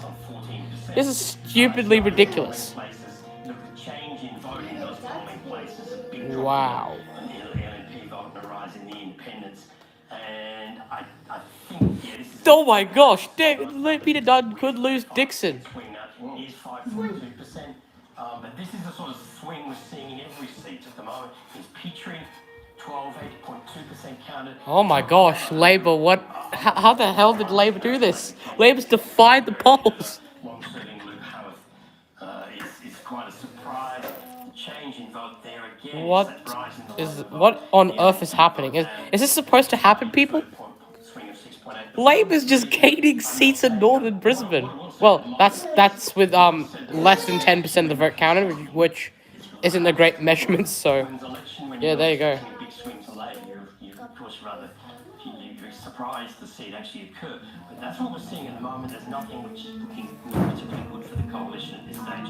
I'm not prepared to call it with what's the national figure with only 4.9% counted, but admittedly with all those pre-polls, with all those postings, these are looking... Yeah, I know I'm gonna be the man who's going home with you. But I would walk 500,000 miles to... You clearly see Labour's surprisingly leading, and Peter Dutton could lose Dixon. Dixon, his local seat, is at risk. Peter Dutton is at risk of losing him.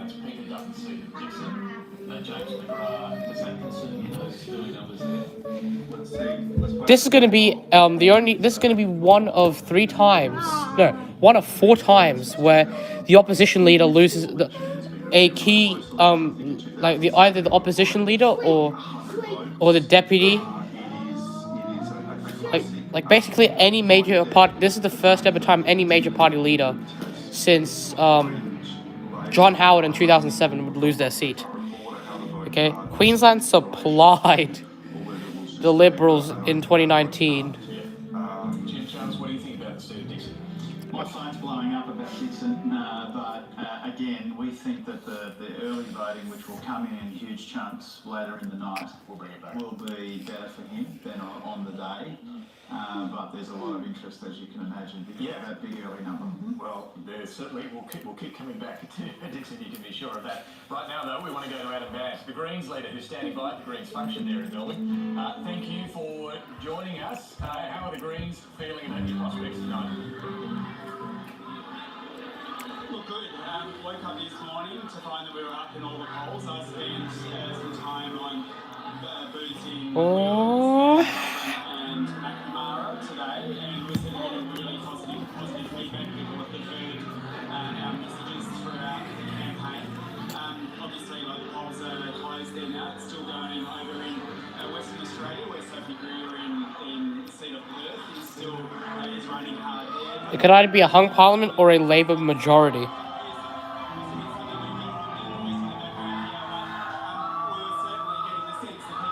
That's probably because Dutton is on projection to lose his seat at Dixon, or because of all the cameras that are like cheering him on.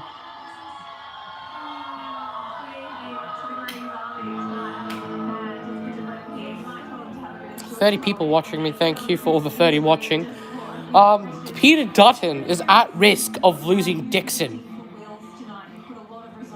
And as you can clearly see, the poll I put up says that with 3 people so far out of 18, which is a sixth people in this watching this right now, has Anthony Albanese as Prime Minister. So there you go. Even I would agree. So yeah, there you go.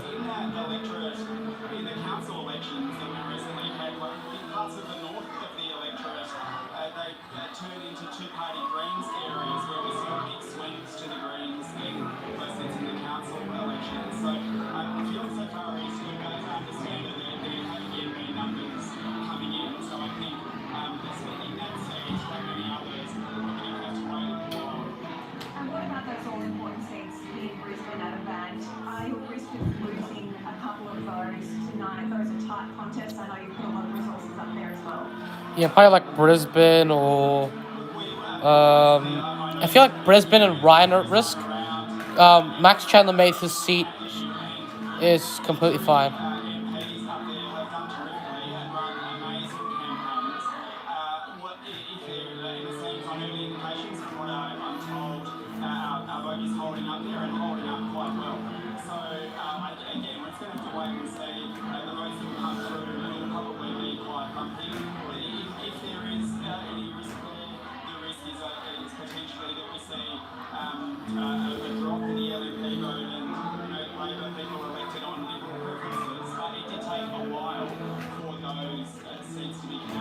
So Labor's going to lose. So Labor's going to lose some of their seats, but they're going to gain a load from the coalition in Queensland. We went from a green slide to a red slide. Okay, we have a red slide here in Queensland, which is ridiculous. Okay, I'm from Queensland. I know that Sormon and Aussies Elect are probably not from there. Preference how to vote cards today. Did you do that and why?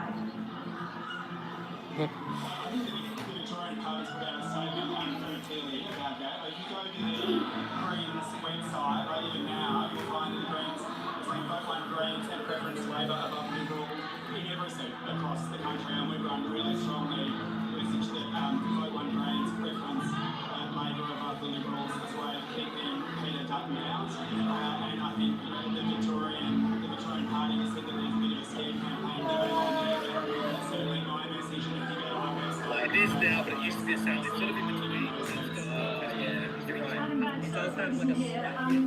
on that question of what happens if we do see the LNP dropping to third for those Brisbane seats, are you underestimating the danger to the Greens for those 3 Brisbane seats if that's what happens?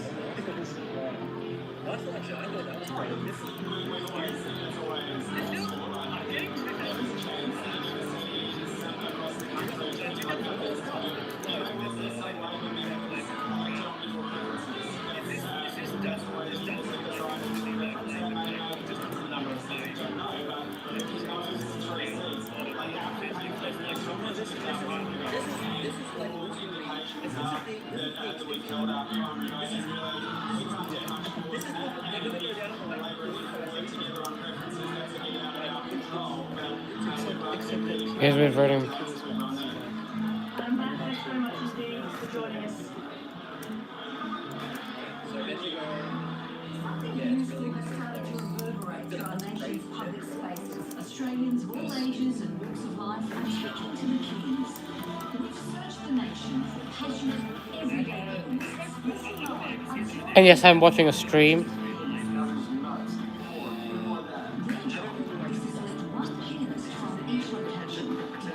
Whoops.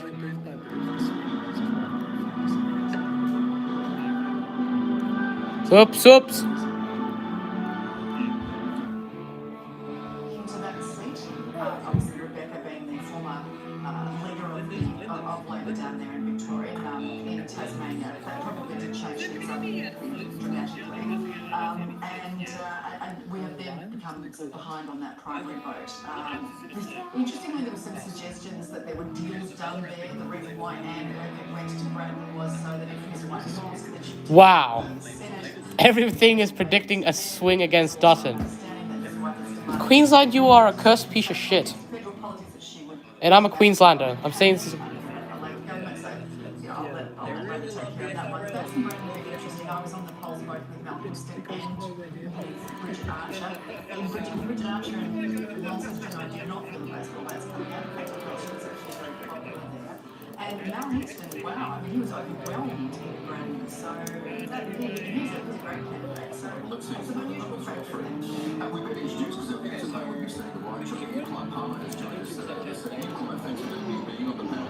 It's great to be here. So it's right now, you've been the great disruptor in this campaign. There's been absolutely no messages, spam messages on all the mobile devices, and it's still coming through from Western Australia. Oh, his phone is buggy. His phone is buggy. It's the one guy who lost weight because he said 3.6 million people were hungry. Look at him, he chubby as fuck, bro. Got the triple chin combination, bro. And please mind my swearing left.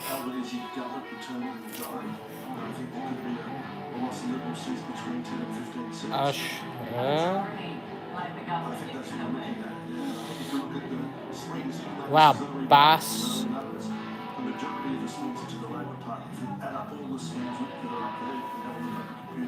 Beans.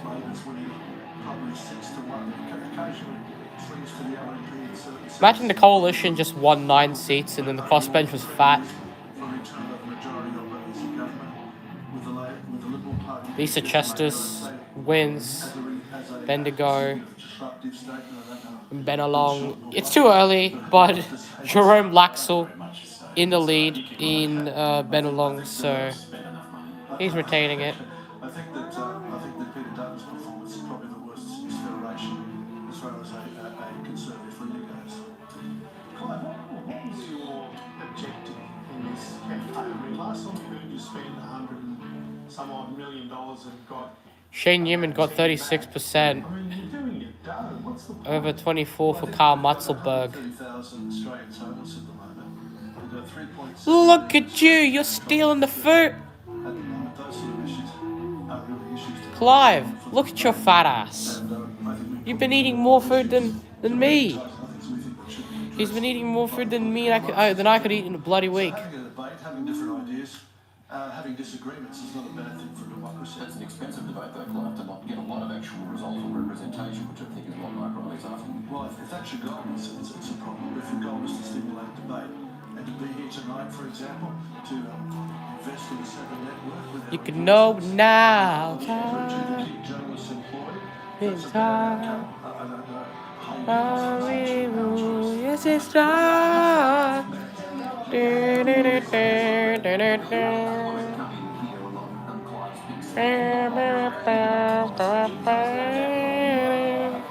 Time for freedom. There's no doubt about that. But for Conservatives, you're a wrecker. You split their vote. You certainly had an impact in 2019. What?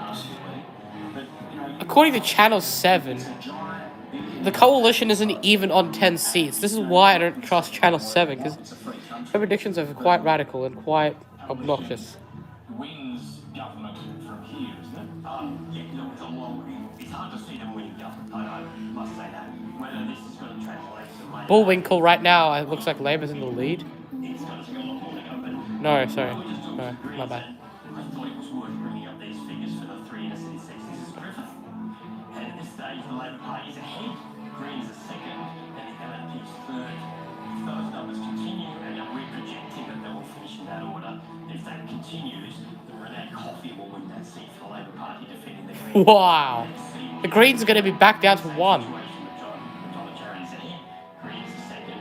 The LNP third. There will be a lot of pre-polls in this seat, and they may affect things, but that's the order at the moment. Now, our current projection, looking at where the figures are from, is projecting that order as well. Not calling those seats. Better days. Looks like that. And in Ryan, if that continues, I'd be surprised personally if the LNP The green slide has completely been decimated, okay? That green slide is now become a red landslide. End the lap. How the hell do you have N? Just one freaking letter in your name, just N. Who names themselves End the lap? It's like 1, 2, 3. Tony Barry and Colson Marsh for some thoughts on where we're at. PK, we need to keep those caveats there about the pre-polls that look different in an hour or two from now. What we're seeing so far, what do you make of it? Well, I think it's pretty extraordinary, but it does actually speak to the campaign we'd already had. It was really obvious to anybody, including everybody in the coalition, and I respect James immensely, but I've spoken to many people in the coalition, and they all concede they had one of the most terrible campaigns on record. And so clearly the campaign has had an influence. The Prime Minister had 4 debates, don't forget this, 4 debates with Peter Dutton. His strategy was always to allow people to see Peter Dutton more, thinking that they would see more of Peter Dutton and they would make a judgment. It seems that his assessment is right. But if you look at some of the swings, I just spoke to somebody in the senior president of the Labor Party who said if you look at Reid, Bennelong and Chisholm, very, very, very positive swings. Yeah, it looks like Labor's winning this election for sure now. Places where there are high levels of Chinese Australians. So the demography is still in the same place we were at the last election, particularly when it comes to some of the multicultural communities. Carl, I want to bring you in there. You heard what Anthony said before. He thinks it's hard to see an alternative to the outcome that we're starting to discuss. There are 2 states that determine election results now. It's New South Wales and Victoria, and the coalition is getting absolutely hammered in vote. I would say it's Queensland, Victoria. I'd say it's Queensland and Victoria.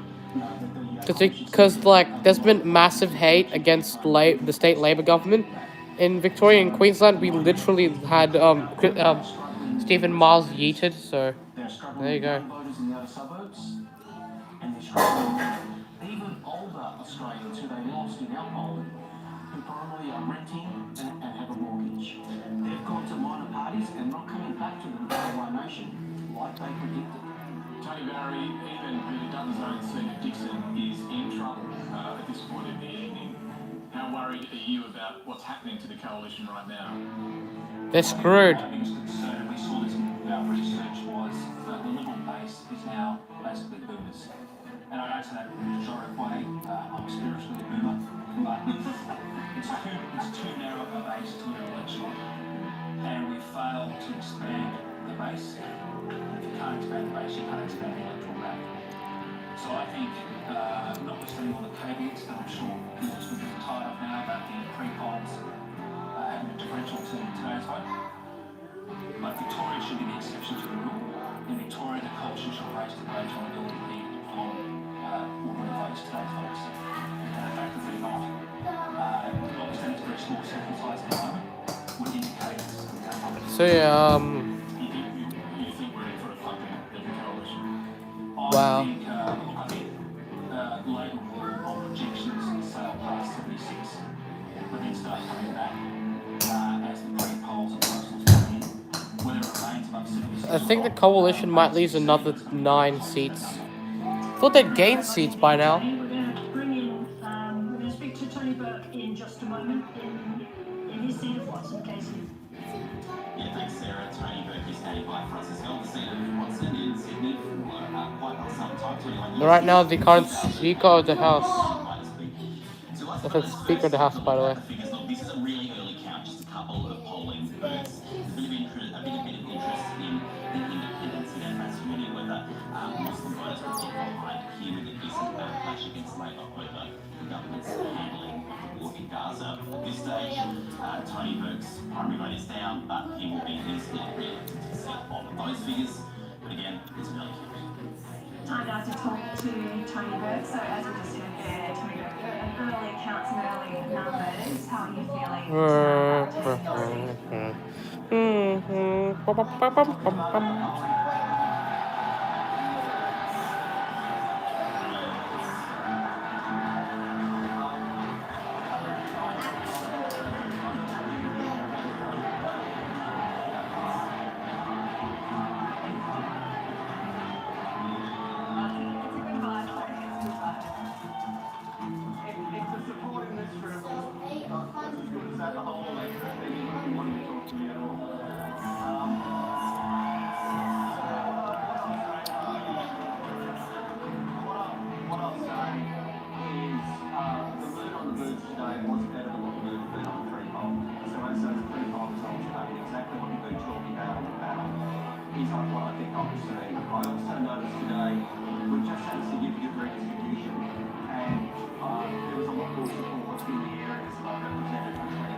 it's early in the night.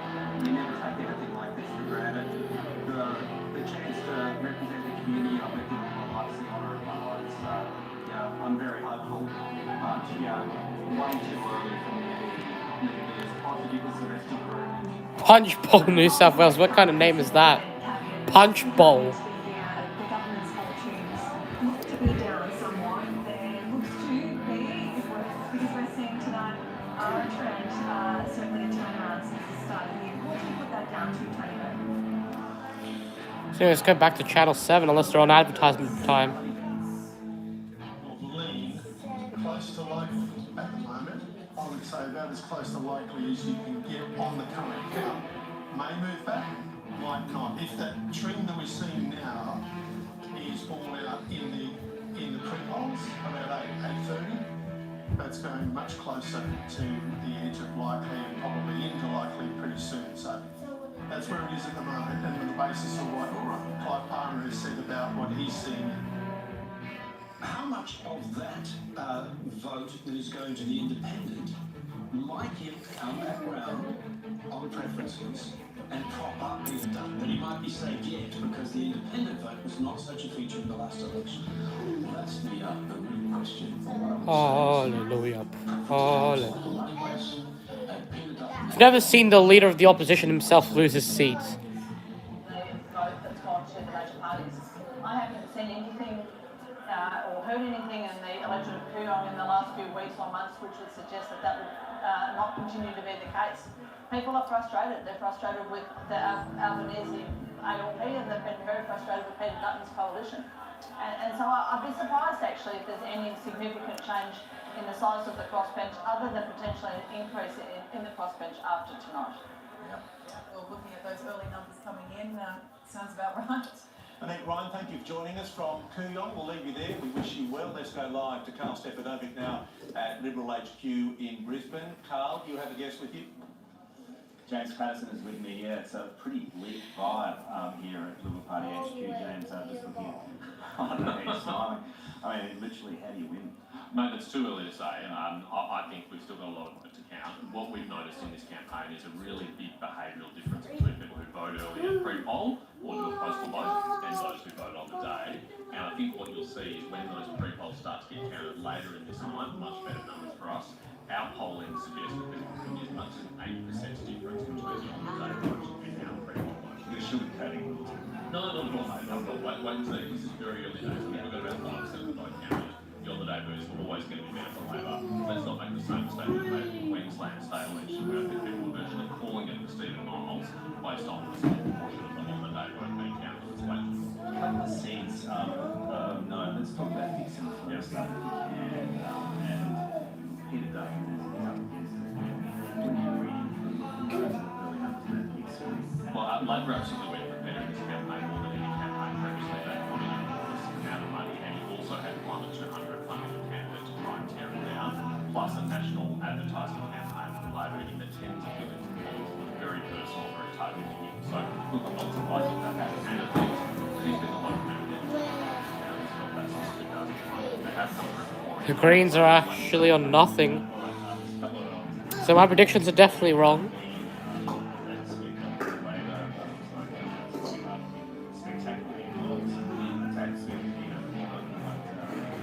Yeah, well, this is one that was not on the radar really until the last couple of days. We saw that YouTube advertising by Labor, which was a bit of a that maybe they were in trouble and maybe that would be time. Franklin, Julie O'Connor. Yeah, so Cabinet Minister, we barely left her seat in the campaign, and now we know why. That anti-Salmon independent has done very well there and could well come over the top, we'll see. Okay, let's get on to your forehand, the seats that you look like to win at this point. Yeah, look, I can't say any seat that we're picking up yet, but that's only because it's early in the campaign. Let's wait and see the pre-polls and close to Australia. You've given me two late. No. You haven't heard any of your own. No, well, let's wait and see. It really is very early. And I'm not discouraged yet, but that's not today, but it really is going to be quite different, I suspect. We have to win those. That's what, see? Well, I think winning government, the majority government people, that was always going to be hard. Last election, we lost 19 seats in the last election, and in this term, we lost an extra one to a by-election, and 3 colleagues defected to the crossbench. So the first task was just to restore that, and then add some to it. The historical example I want to do is 2010. Tony Abbott was running against a government which rolled its own prime to try to reduce the carbon tax, and he only wants 7 seats, right? So that I think is a good historical marker for us to compare to. All right, there's been a couple of opposition leaders who've lost momentum, come back most notably and more recently. John Howard, that was some years after his first try. Always speculation. There has been the last 24 hours about his leadership.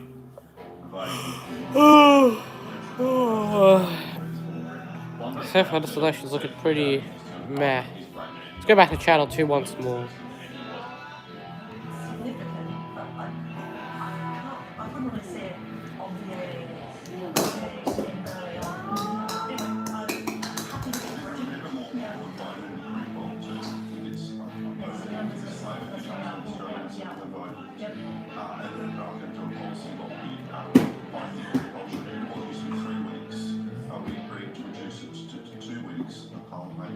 Usually 1 week.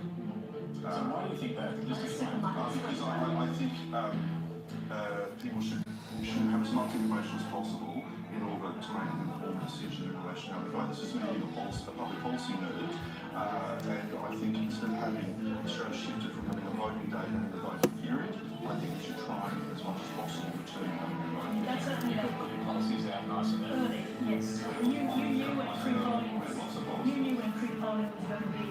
That is not even correct.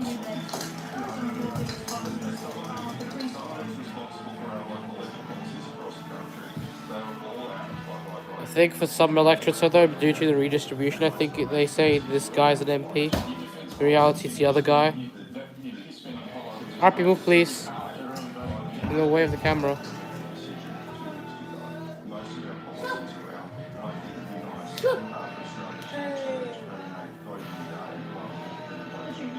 Decision on defence that it wasn't going to be a vote winner, so just part of it. Then why have it so late? I think with Don being former Defence Minister, Andrew Hastie being a former officer in the SAS, you've got 2 people understanding. So why not put that over in the campaign?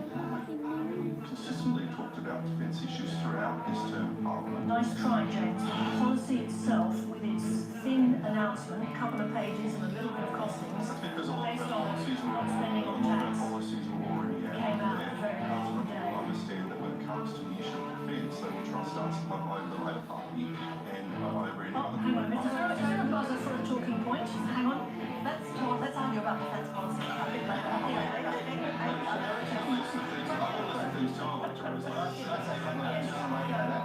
Just very quickly, we feel better about fracking in the South Island. There are good reasons to think that we're in a better nick in policy than What is that? Because what we were seeing was Big George obviously had picked up the votes earlier on. What do you think? It's a much tougher proposition close to the town, so some people I trust on these issues say that we obviously are watching it very closely, but we feel better about it than I indicated half an hour or so. Just looking at the numbers that has come back. Yeah, and the other really important thing is about Victoria. Labour's first preference count going forwards is unexpected. Where we're making a run at those 2 ultra-marginal seats. The key consideration is that we're entering an open ticket in both of those places, and so we shouldn't anticipate that we get the same disciplined preference flow from the Greens as we might have if they were directing in both places. Just on that, the Greens, we did ask them about this because I know Labor was concerned about it. They've said some material were handed out was no tickets and other material. And Labor's done this as well. I think, I'm not having showed them. I'm saying that it introduces another layer of complexity. Let me still anticipate above 9% vote. No, I don't think so. Others have been more au fait with that green preference flow. Well, I guess my point is, we are making a run in both of those places. I think PK made Oh, one guy says the PM will be Dawson. Okay. For me, I'd be kind of split. I'd say either Prime Minister. I'd say I'd split the vote here. I'd put neither win. If I could vote in my own polls.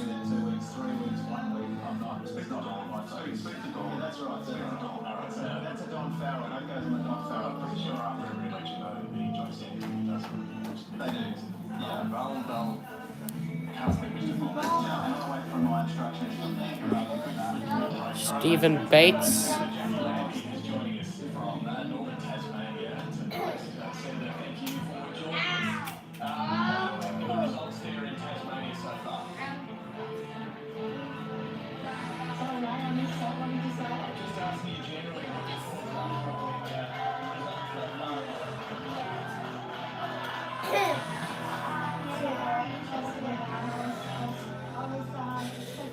I want to see what Hunter looks like the electorate of Hunter. Because if the electorate of Hunter goes in the way of Labour, then it's Labour. But if it goes in the way of One Nation, then One Nation gains their first lower house seat since Pauline Hanson in 1996.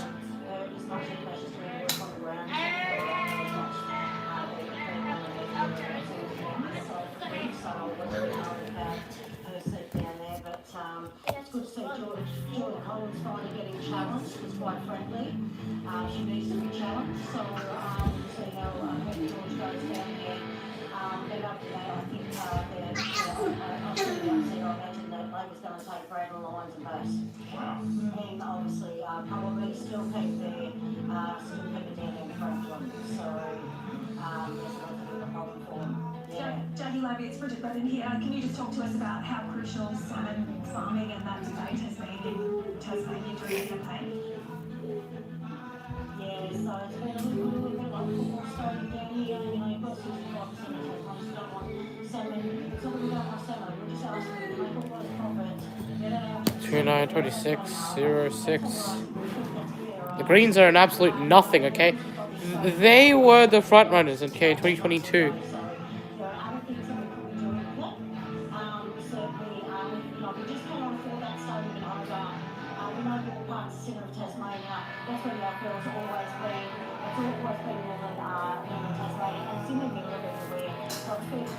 Where the hell's the TV remote I put? Where did I place it?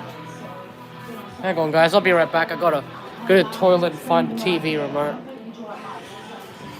So please, I'll be on standby for a little bit. Oh, I see the remote. So, you know, this is where the problem is. So hopefully that will continue. Hopefully on Monday morning, everyone's just getting.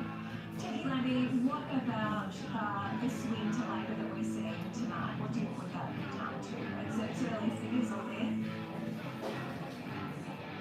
Yeah, I think, you know, I think Peter Dutton, I think they're not coming out with their policies, they're not explaining them, they're not costing them. Has been a real problem in the last few weeks. I think it's really costing them, to be honest with you. They just didn't look like a team that was hungry. Labour's getting out there. Peter Dutton. Peter Dutton, what did he left his seat. Okay. Dutton left his own community. Okay, that's the Dumb and Dumber of it.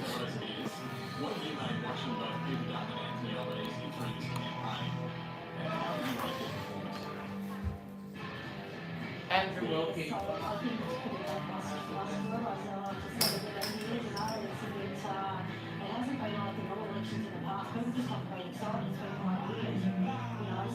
That's been very interesting. They just like, let's just get this over and done with so we can get on with it. So that's the sort of attitude I've seen them around. There's one with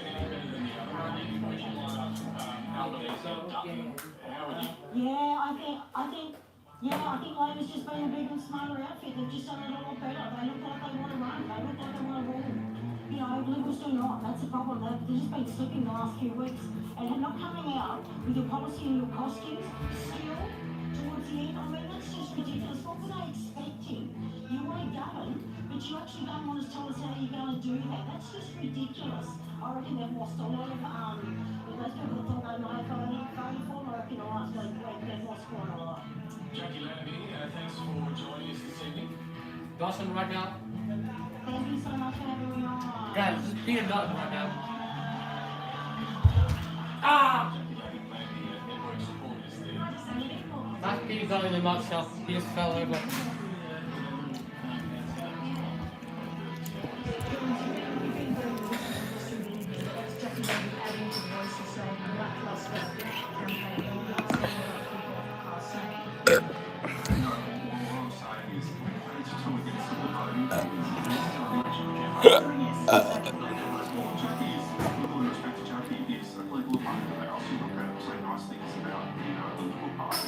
she never says nice things about any of the Liberals down in Tasmania, so I'm not surprised by her comments.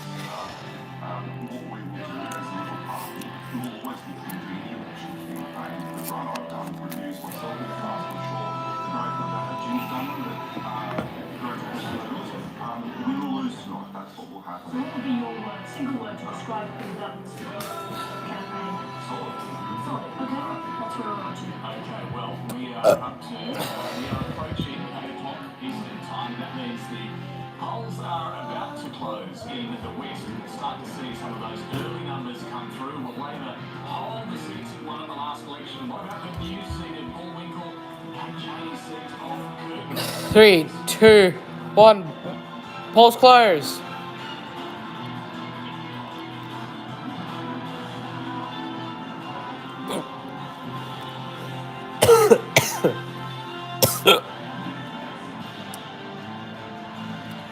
Let's see who'll be Prime Minister.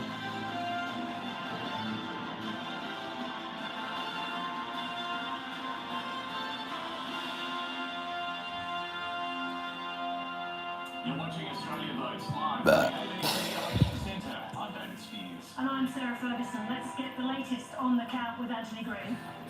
Yes, at the moment, covering up the graphics, we're currently damage from the server problem. So we're actually having the updates from the current just looking elsewhere. Currently about 7% uncounted. The swing is a bit lower than the one I was showing earlier. So currently projected to Labor Party at about 54.8, which is about 0.7 lower than the projection I had earlier. That's because their current meeting is much more progressed at the moment. We're chasing down Jeff Bezos or somebody at Amazon to find out what's going on. There's nothing I'm seeing on other sources of figures that are suggesting anything on the picture earlier.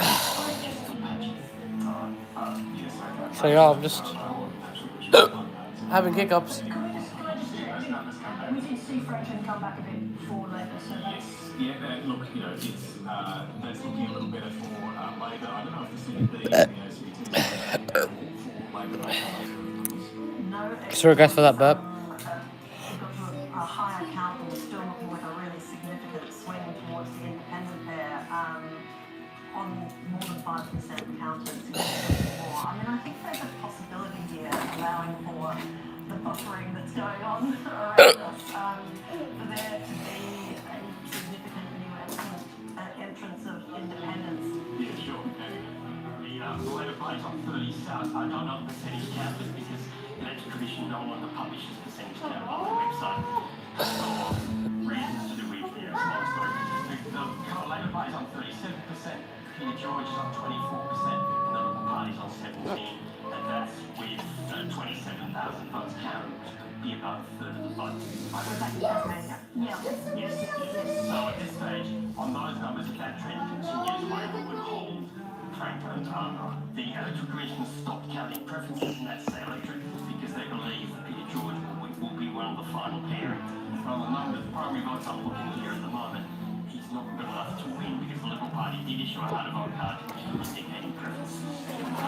Anthony, can I just ask you about that seat in Brisbane, the seat of Ryan, we were asking Adam Banks about earlier, but does it look like we need to push themselves into second position there? You have to give me wrong because I have to sort of navigate the Electoral Commission's website at the moment. At the moment, in that seat, Greens are on 31, Labor's on 30, and the LNP's are coming down to 3 weights high. Those candidates at the moment. So we come down to who finishes first. Yeah, okay. Well, that's been interesting in Brisbane based on the early numbers that we had. It's that LNP dropping to the third, which is not the Greens out of contention. Yeah, I thought they'd bounced up to second, but it's when That will be a devastating. So what happens when the Greens and the Liberals campaign against each other? They give Labor all the votes. They're bad. This is one of the vagaries of these preferential three-way situations. Sometimes the position to be in is to be number 2 when the party that's being eliminated is going to support you more than the number 1, right? That's the come from behind situation. I could give it a noise for you if I can. So, I mean, it's kind of a bitter pill, I imagine, for the Greens to find themselves in a situation where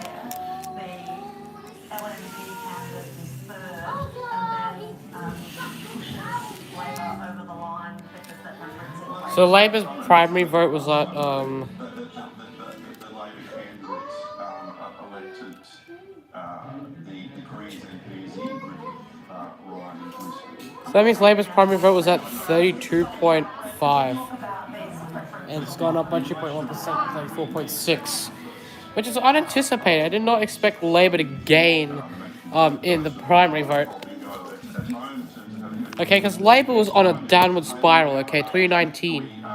They were on a downward spiral. Their primary vote in 2022 was down. We're not playing that game right now. This table. What's looking like is a campaign of James McGrath and the Greens, and the campaign that run this time. Oh, the Greens are horrible. The Greens are a nasty, anti-Semitic party, and when you deal with them on pre-poll, they are just horrible people.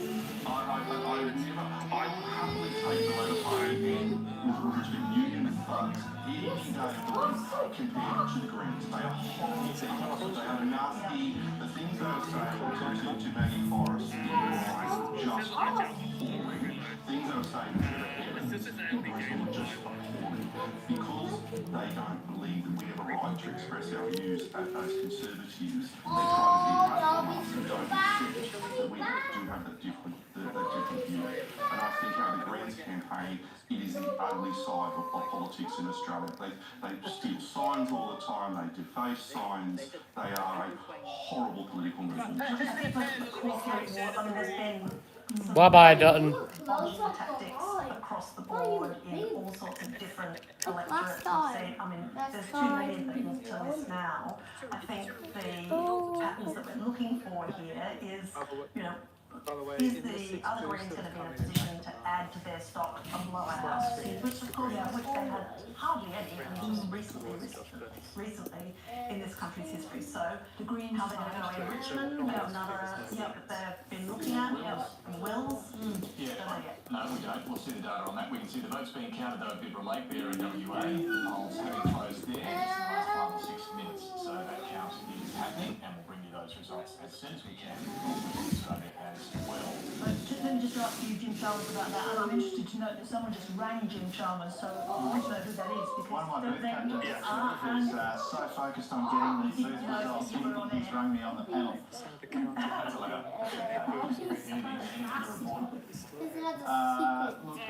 in my own electorate, I'm happy to do that at some future point. Swings towards Labour to swing against the coalition.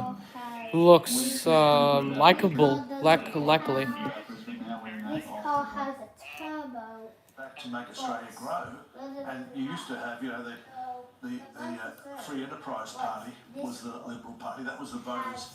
That was their electorate. That's who they went for. That people who didn't believe in the socialist doctrine. That's all changed now. The Liberal Party's wishy-washy. It's half left and it's half right. And if you're going to vote left, you better vote for the Labor Party, the real thing. And that's what people have done. They've voted for the real thing. The great tragedy, of course, is that Bill Shorten didn't become Prime Minister. He could have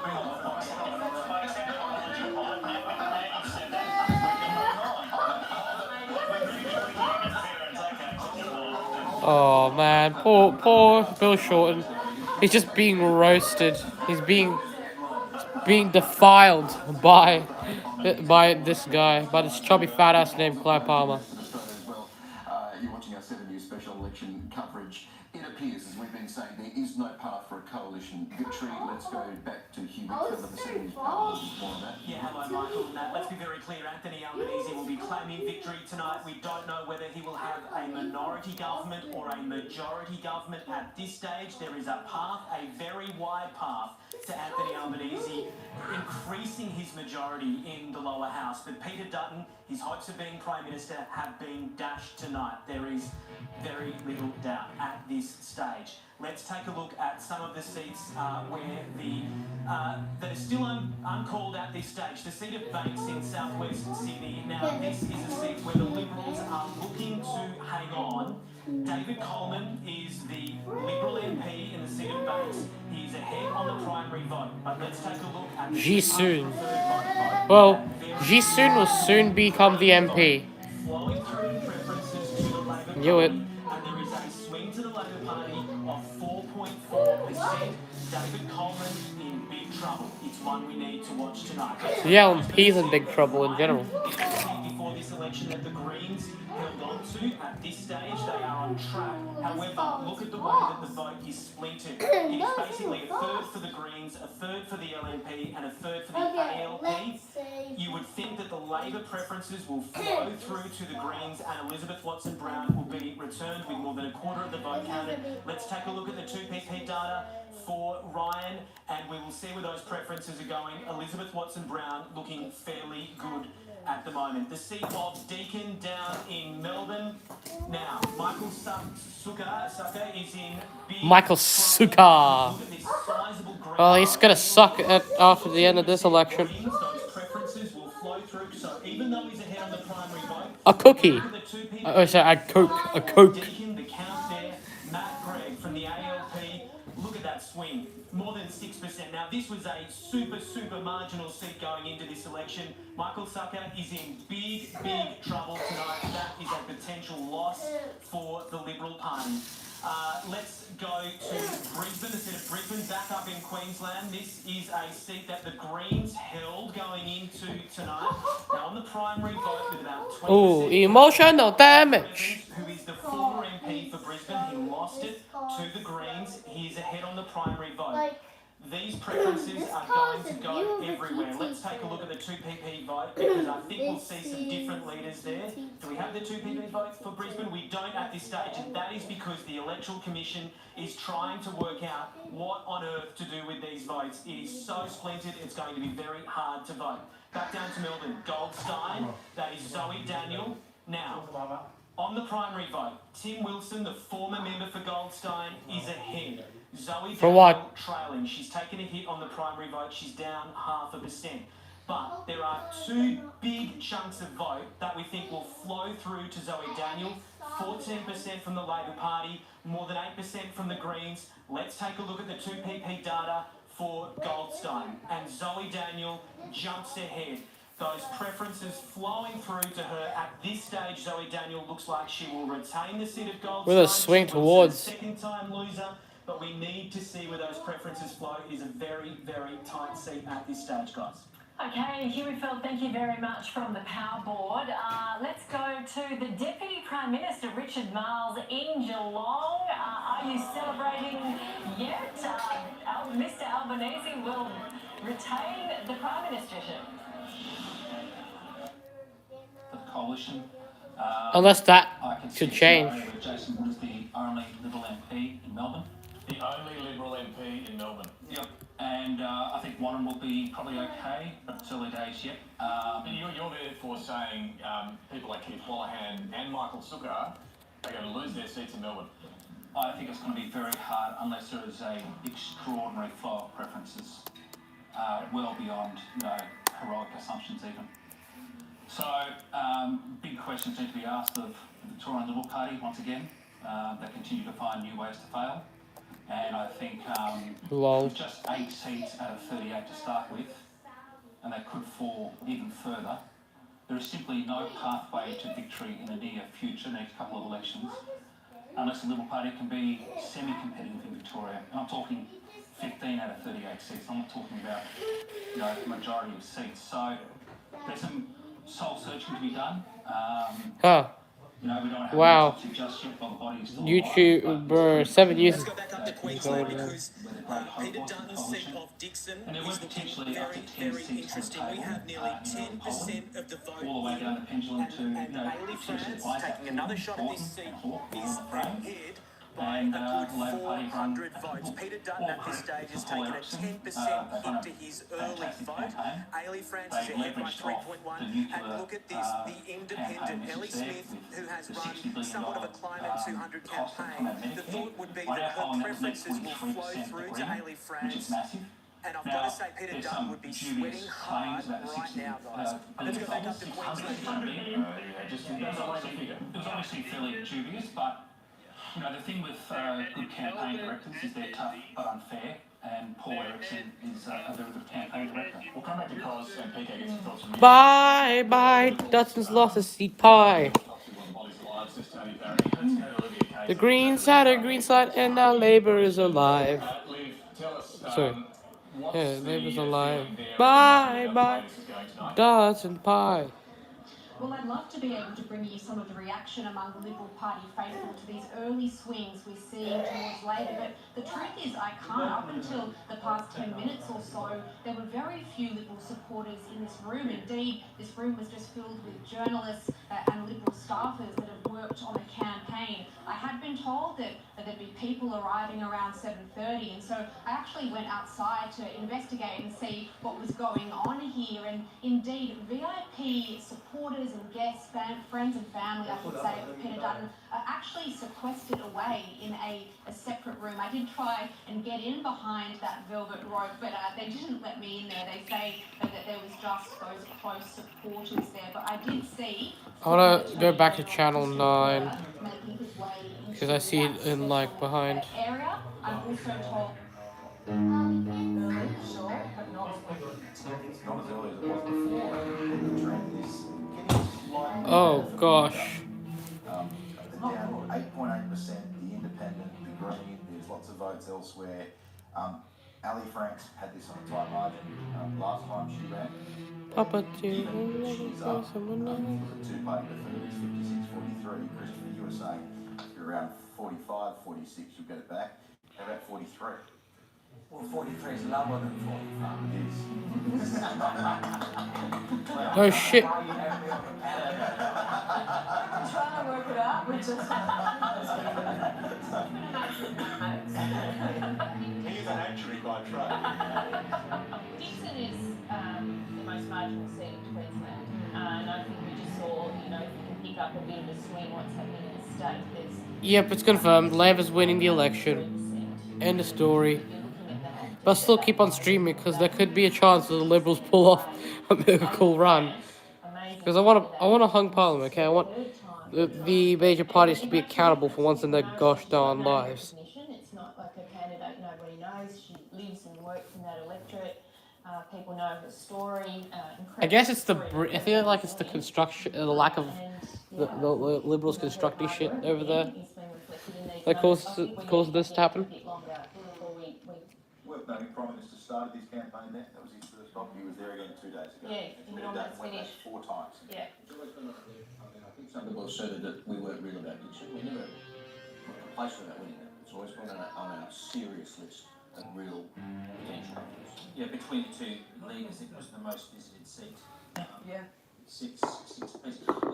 Or 6 all up. Yeah, but it is interesting. Like, by the time we get to the night, will Peter Dutton be in a situation where he just won't know?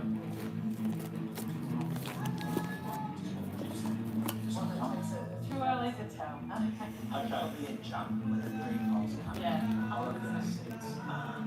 Whether the jump is big enough is questionable. And look, if there's no jump, then obviously we're going to be... And just before time frame, did you say between 8:30 and 9 Eastern? Wow, this was the most shocking election I've had in history because Labor's pulled a Scott Morrison out of the bag.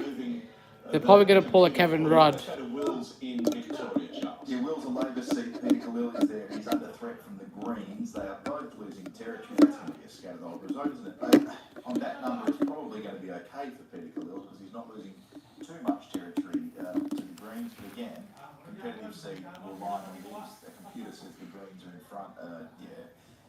Let's wait for that one. Yeah, that's a. Let's check out Sturt. Christopher, you're on. Yeah, you call it. Commentary from the actuary. Well, the figures aren't up yet. Labor. Look, my oil Sturt is that we will not win it tonight. But I think it's too early to make that prediction. But Bro looks like a nerd, so okay. My successor, that it will be very, very difficult for us Peter is sitting at the bottom of the screen there, which means we are projecting that as a Labor seat. Really interesting thing about there is people will know much better than that is that Labor is ahead on Primaries. And that is unprecedented, I think, in the last 60 years. We've had the odd chance where we thought we might get the right first, but we have never been ahead on Primaries. We are ahead. Not by a huge amount, but by a clear amount on Primaries.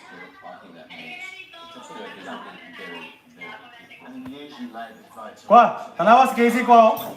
Qua. Greens about sort of 14 to 15%. Sana Casey. Okay. Kenapa Casey? Ba Casey? Kenapa sih Hang on, KC? guys. Hang on, wait a minute.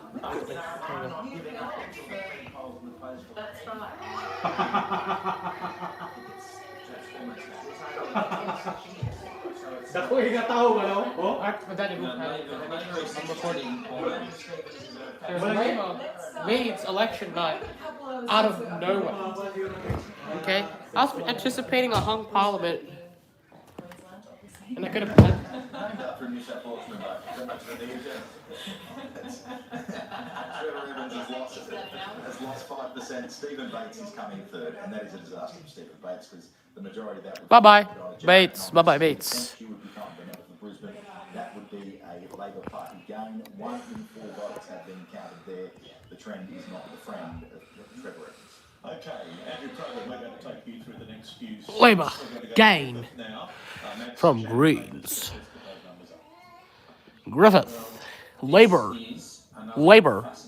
Labour gain. Now this one is looking really good for Labor, you've got to say, on those numbers. Again, as Charles was saying earlier, this is a contest where we're going to be decided on two colours last out of those three. So if you go to a 2PP there, it's almost 24% counted. See here, that's a very good result. Wow. As it stands for What? coffee. They had a 10% favor. They were a 10% lead, and they blew it. The Greens had a 10% lead. Calling the seat. The Greens had a 10% lead in Griffith, and now they lost it to Labour. How stupid is? Oh, didn't you have to be? Brand's a Liberal seat, and it looks like it's Labour. Take it back. We would add Bonner to that to keep an eye on as well. And let's put up Brandon now from Tasmania. Well, that is a big and Hang on, Anne, yeah. now remember, Anne has taken a big gamble by switching from the Senate to the House. Queensland's determined how elections are won, Yeah, and and yet we're not given enough media attention because all of it's centred around swing for the ALP. New South Wales and Victoria. And that's 40% counted, so this would be very, very indicative once we go to the 2PP. And Katie, when you say she's anyone who could have done that, 57, 43. So Yeah. that's an ALP game. Just well, hello. There's been quite a lot of discussion about that. Some congratulations for the way he kept the party together, but at the same time there were accusations that it led to a squashing of proper policy debate within the opposition, and that's how you ended up with a less than well-developed policy slate going into the campaign. Is there any truth in that? I don't think there's any truth in that. That's not my experience with policy development within the coalition. Just on something you just said, James McGrath, Peter Dutton will remain leader as long as he wants to remain leader. Doesn't the party room after an election, doesn't the party room get a chance to say, hang on, if it's gone disastrously, we should have a say on who our leader should be? Traditionally, from experience, I think that does happen, but the party room would strongly support Peter Dutton. Even if it's a bad night. Party room would strongly support Peter Dutton. So that's your message to the party room. They should stick with Peter Dutton no matter how bad this gets. My reading is the party room, and I can sometimes read things like numbers, is the party room would strongly support Peter Dutton. Has done a good job keeping us together. Based on conversations with your colleagues about that, you actually talked about... We've closed the door. Talking about it because we've been focusing on Labor. We've been in politics a long time. You don't get to look like this by not being... Explain to us this reading of people without talking to because we'll be focused on the Labor Party and focused on the Greens, focused on the tier. Sorry, I'm just going to answer a question on this. You're reading people and you're confident that no matter what, they'll stick with Dutton. Totally. But you've never had a conversation with them, and you don't think, look, we should have a conversation. There's no need to have conversations because the party room for 3 years has been so strongly behind Peter and will continue to be behind Peter. He's kept us together. But what if he loses his seat? Conversations, I don't think is helpful while the votes are still coming in. Sorry, Jim Jones, hold that. Anthony Green's got something important for us. I'm not sure it's important. I can't see how the coalition wins from here. That sounds important. Well, that does sound important. He's back. Don't let me interrupt you. Yeah. Is that they've just gone backwards. I can't see. It is bad news everywhere for them. There's seats all over the country, all over the eastern states. They're losing, and they're behind in. Tasmania, Queensland, Victoria, New South Wales. Every single state has seen a swing against the coalition. The wrong way, and I am a bit limited in the amount of data I can see at the moment, but it is impossible to see how this turns around. This isn't necessary. I mean, at the moment, it's a bit hard to work this. I can't. Let's just say that I can't see how the coalition. Labor could get a John Howard-sized victory, which is like a 90 seats. Well, yes, it's a binary contest. And the coalition might be as low as 30 seats. These figures, they are going to have a substantially increased. So you are categorically ruling out anything other than a minority or majority government for Anthony Albanese tonight? Probably. I mean, I'm a bit hindered. I can't see how the coalition gets into government from the numbers we're seeing at the moment. Therefore, the coalition can't form government. Therefore, Labor will form government in the next parliament. So you're helping me form my words by asking. You heard what James McGrath said. Yeah, Labor will form government. This is the most obvious ending. Just to be clear, you're saying Labor has won, either in a minority or a majority government. For pre-poll to turn around from here, they'd have to have a lot of loaves and fishes, I think. I think it's a big swing that's on at the moment. I can't see how it turns around now. I'll put the caveat on. I'm a bit limited by the numbers, but it's just this could be a big win for Labor, but it's certainly a win. It's certainly a win for Labor. I think we can take that as Anthony calling it as a win of some sort for Labor tonight. And this will be the final call that Anthony makes, and he might firm up that call as to whether it's a minority or a majority. This is his last night with us as our chief elections analyst. But it would also make it for Anthony Albanese the first Prime Minister to win back-to-back elections in more than 20 years. He has taken. He is John Howard! Yeah! Yes!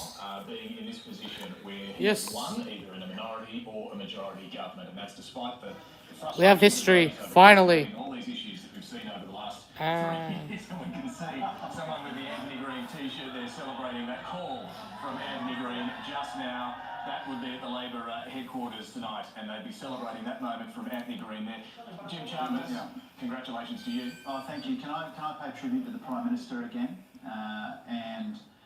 The way that he has led our team in these circumstances has been nothing short of phenomenal. We're going to have another leadership spill because there's no opposition leader otherwise. On election night, and Anthony is pointing out that Peter Dutton will not be the next Prime Minister, with still an element of uncertainty around seats and majority and minority. The fact that we're in this position at 8:30 on election night is a tribute to Anthony Albanese. Alba could actually win 100 seats. Alba could win 100 seats hypothetically. He has dragged us back from a difficult position to what looks like it will be a winning position, and he deserves the credit for that, and I congratulate him. And we're looking at some pictures here from Labor HQ. Yes. With the breaking news, Anthony Albanese. Moderate parties, moderates win. Looks like they're waiting for someone to appear, possibly from the back of the room. I think they're listening to you, those in the Labor crowd, because this news has just broken. And look, first-term governments, we know, for nearly 100 years have been returned, but we have seen a lot of difficulty for this government over the last 3 years, as I mentioned, through the inflation problems that they faced. All the bullshit they went through, all paid off. They won. So early. Nonetheless. No, seriously, I've only been streaming for like 2 hours and 2.5 hours roughly, and Labor's already won. This will be a minority or a majority government. All the numbers so far are in Labor's favour. This will begin a lot of soul searching for the coalition. James McGrath, I assume you're still going to stick to the line of waiting for the pre-poll numbers. The number of seats, we won't know the results tonight or next week, or we'll have to wait till week 2. But if it continues in this trend, then it's very difficult for us to form government. And the party will need to take a good hard look at itself. We will do that in the normal fashion. I'm not going to do it. Albanese has defied the polls, guys. Albanese is returning as Prime Minister of Australia and becomes the first Prime Minister since John Howard to win a second term. candidates, and we will need to take This that might be a into long account Labour reign. to look at what we need to do to make sure we do return to power. Well, indeed, whether you're going to have Peter Dutton in the mix, I've just heard a senior Labour source. Moderates win. Okay, that's the benefit. The moderate parties win. In Dixon are moving to leaning Labour. That's the pre-poll. So Peter Dutton on the day votes have broken Labour's way, and now the pre-poll votes, I'm told, are also leaning Labour. So Peter Dutton's future in the Parliament is right now in real trouble. So Dutton and everything that surrounds him is in trouble. Like, it's decimating by the millisecond. Dutton's at risk. Basically, all the MPs are at risk of being lost. Leader riding high in the polls, struck amidships by Donald Trump, and an amazing turnaround that involved the leader, Pierre Poilievre, losing his seat. And a few days later, here we are, with a similar result. It looks like, Laura, let me get your thoughts on this. I'm not saying he's lost the seat of Dixon, but all the signs are pointing to him right now, losing that seat of Dixon. They are all pointing to him losing that seat. And I think more significantly, David, It's time for freedom. opposition that was essentially an LNP opposition more than anything else. I mean, Queensland was the heartland of the opposition. And they've never had a leader from Queensland. They hadn't, and it was, it was very much an LNP operation, if you like. And their losses in Queensland, I think, they're likely. Well, Peter Dutton could have saw Ting, man, and he gone. He's sent to the Shadow Realm. Bye bye. Which we just haven't been talking about. So to lose, and particularly, I suppose, Queensland is a It's to be here. It's time. It's time. Time for freedom. What happens in Western Australia, but I'm quite shocked by the extent of the lot. Well, whatever happens in WA, if Labor Jim Chalmers is gaining those seats in Queensland like Leichhardt, Bonner, and maybe Dixon, the Tasmanian seats we were talking about earlier as well, you may not be sweating on those WA seats as much. Yeah, well, the one that's really left out of me, as I sort of really interjected on Laura a moment ago, is Petrie is a huge surprise for us. That's 55% of the vote is counted. We've got a 5.5 point lead in Petrie. And Emma Comer's an amazing person, but I don't think a lot of us had Petrie bookmarked tonight. And so I think that gives you a bit of a sense of the broader range of possibilities for us. I just wanted to say something about the Liberal leadership. I don't pretend, obviously. It's only been 1.5 hours, and they've already called Prime Minister. Peter Dutton's grave. I think the big missing Dutton is dead. talking about tonight. Okay, Dutton is dead in every conceivable metric. He cannot win. He cannot win. Unless the polls end up changing around. Traced back to Angus. And so I think we need to be careful as we go through this result, cautiously and conservatively as we continue to do. Obviously, Peter Dutton... Okay, this is a 1998 style election. Angus Taylor, arguably, had a campaign which was at least Is that as Peter bad, if Dutton? not worse. I just wanted to bring James McGrath in there. It's a big call to say that Who's that? has to carry a large part of this role. Is that Peter Dutton in the... I think we're all getting ahead of ourselves, looking at the figures in relation to Petrie and a number of the seats in Queensland. The pre-poll figures are still coming in. The seat of Dixon is obviously very tight, but a number of these other seats, those pre-poll figures are still coming in. So I think we just need to still be calm in relation to where these seats are going to end up.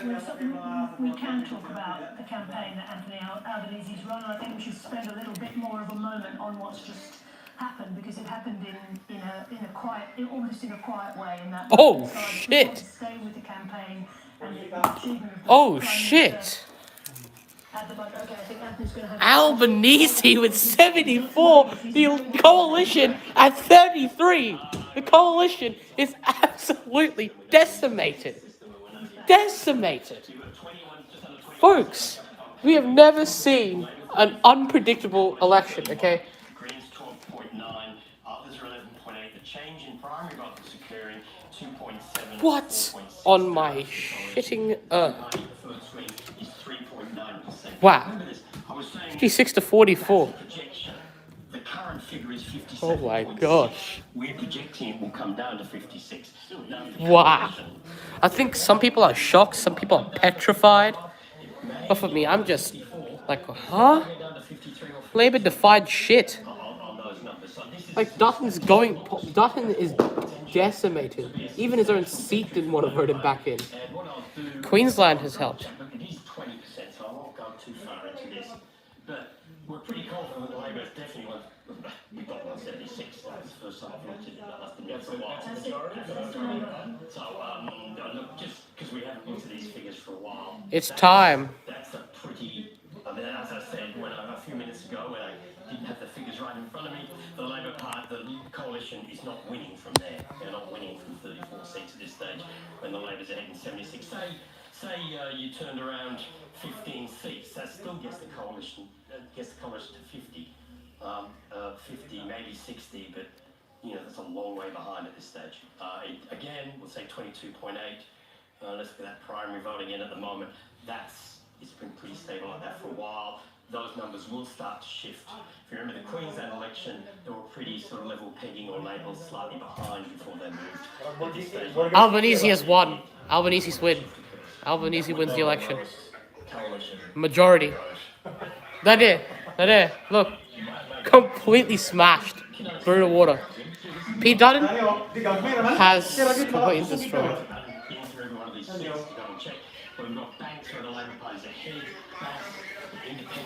Bean. Murag Angel's Burger ba? Isang kagat pa lang, tinapay.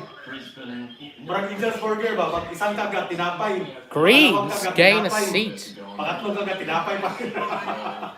76-34, 3-10. Labour's absolutely destroyed the coalition. And Dixon is at risk. I'd like to say. This is the worst election result possible for the coalition.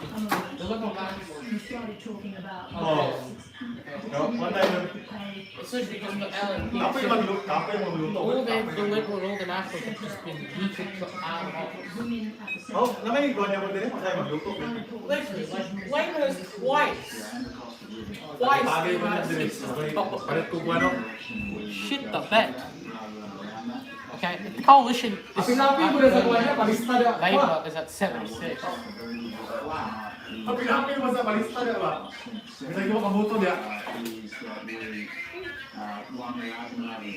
The earliest ever election's been called. Not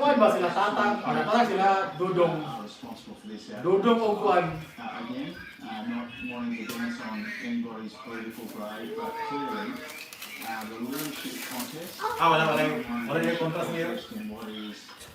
27 seats in Dark coalition, way behind. Labour has won. Labour has. The opposition leaders' numbers tracked down substantially. Has completely smashed the coalition. They saw him, they realised that they wanted to support him. No, it's mine. Labour wins election, it's on majority of government right now. He's the first leader, as I mentioned, in more than 20 years to do this from back-to-back elections. Does this beside him with greater... This is mine. But just me. You don't need it, you want it. Well, I think he had extraordinary authority before. And I think one of the characteristics of our government is Anthony sets the tone of being an inclusive leader, and we will enjoy working in that context. We like working in that system. It's probably never been a better time to be a senior minister in a cabinet than with a leader like Anthony. But he has led from the front, and when things were looking dicey towards the end of last year, the way that he came out of the blocks, in the Gympie, making the big announcement on the Bruce Highway, that rolling kind of campaigning really from the first week of January. Okay, put us in the please. 10 or 20 years' time, they will be writing about this Albanese. So for those who wonder whether he should serve a second term and contest a third election, someone like you should take over at some point. What would you say tonight? Well, my expectation is that if we get the result that Anthony's expecting tonight, that he'll serve a full term and run again. That's my expectation. That's my hope. I would back that absolutely, 100%. And I think we make an effective team, and not just Anthony and I, but the cabinet, the whole party room. This is like 1998 and 2007 if you mix those two elections. A government that looked like it was going to splinter somehow still won. Then our government, particularly our cabinet, whether it's Katie Gallagher and myself, the way that the senior leaders... No, just like 2001 and 2000 and... This is a very effective cabinet government. That's a deliberate choice made by Anthony Albanese. Like 2001 when it comes to elections now. Right, I think we're going to go to Anthony Green for some breaking news right now.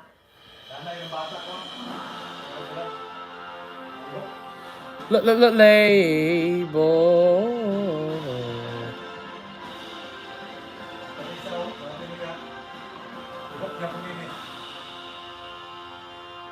Breaking news.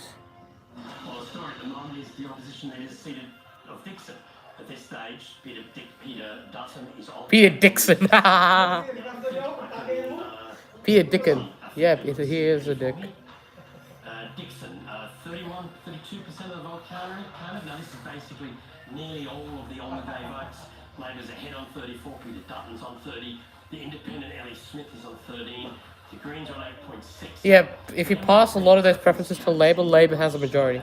It's a 9.2% swing. I took the preferences that we got from those 23 polling places, applied it to the larger number that we got primaries for, and it turns out that the swing is about 10% still.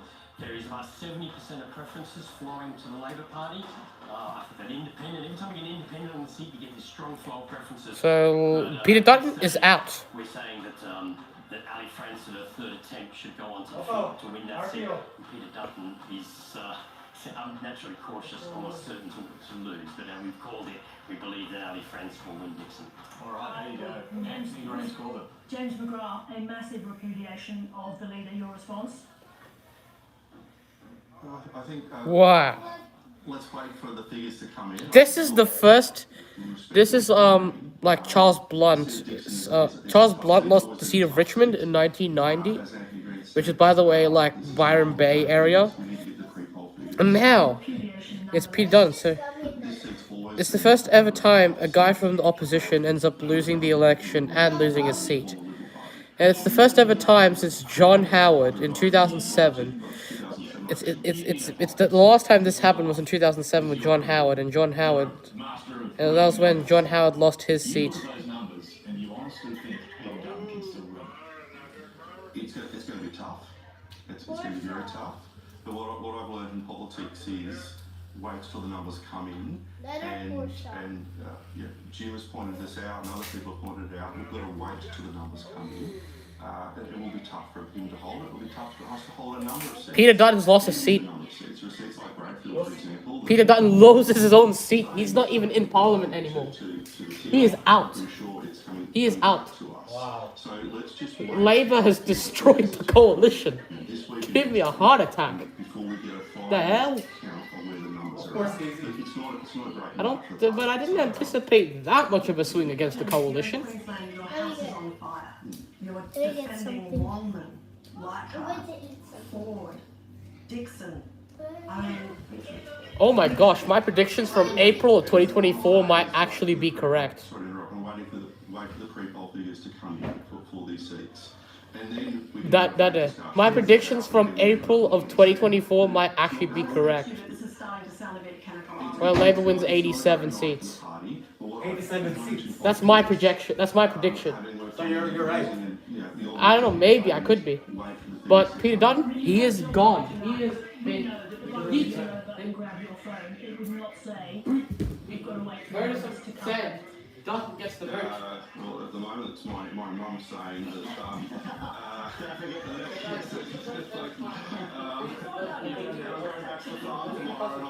Chicken feed apparently. So life goes on. Look, what you're seeing is this was when Anthony called it and the mood and the scene at Liberal headquarters. Just not running good enough. Yeah, it's a little different. He doesn't have a step, he doesn't have a step-by-step plan. Albanese has that step-by-step plan. Yeah. So that was just seeing Anthony Green's call. Yeah. Can I make a quick call? He does like. Dixon's harder and harder to hold, Well, obviously. Mr. Potato Head lost the seat. And we think we've won Bass. He already accepted And those were I think he will concede defeat. Because Look at that margin. Do you think anyone would not concede the election with that big of a loss? Of course not. focused on both of those seats for some time. Labour has completely destroyed the coalition. No one has expected this. No one said it would happen, but it has. Labour, 75. Coalition, 34. Greens, 3. Others, 10. The crossbench though will grow, but For Peter Dutton there, I think he made an egregious error on the Sunday night of the final week, saying he'd be comfortable having a nuclear reactor in his suburb when Mark Riley asked him. Labour was quick to point that Big mistake. It was a big mistake, but that's not the only thing. There are foundational issues here. I think that they lost the argument on daycare, they lost the argument on the cost of living. I guess that like at 2019, like in 2019, they wanted to oust Dutton. They finally did it after 2 elections. It took the coalition long enough to yeet Dutton out of it. Like, it took long enough, okay?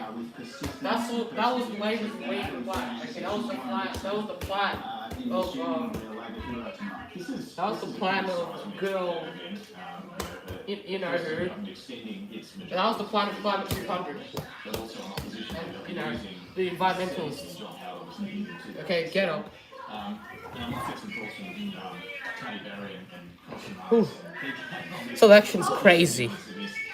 Okay, this election is as unexpected as me getting a whole fully grown mustache by tomorrow morning. He had a very high primary vote because he had everyone preferencing against him, so he had something in the high 40s, he had 42% last time. But I think the real issue here is obviously Trump had a massive effect in changing people's perceptions about risk assessments. And when you're voting for an opposition, there's a risk involved. And at a time of global instability, where it's 9/11 or COVID, people want to go for the outcome. So we can't see work against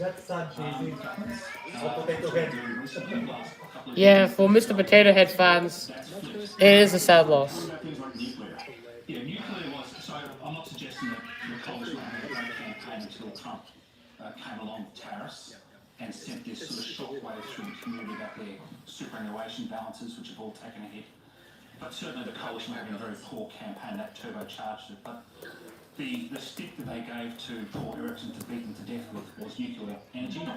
And it's a $600 billion flooding, which, you know, was tenuous at best. In my opinion, Dutton's a radical, so there you go. I'll still keep on streaming until, like, you know, until like somebody concedes the election and stuff. Nuclear energy, $600 billion plan would come at the cost of Medicare and education. So those adverts he cuts you pay, they were devastating.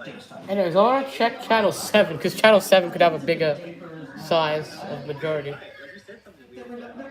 Let's be respectful here. Labour's community. Okay, Labour's still at 53, 70 in doubt there. Can I tell you?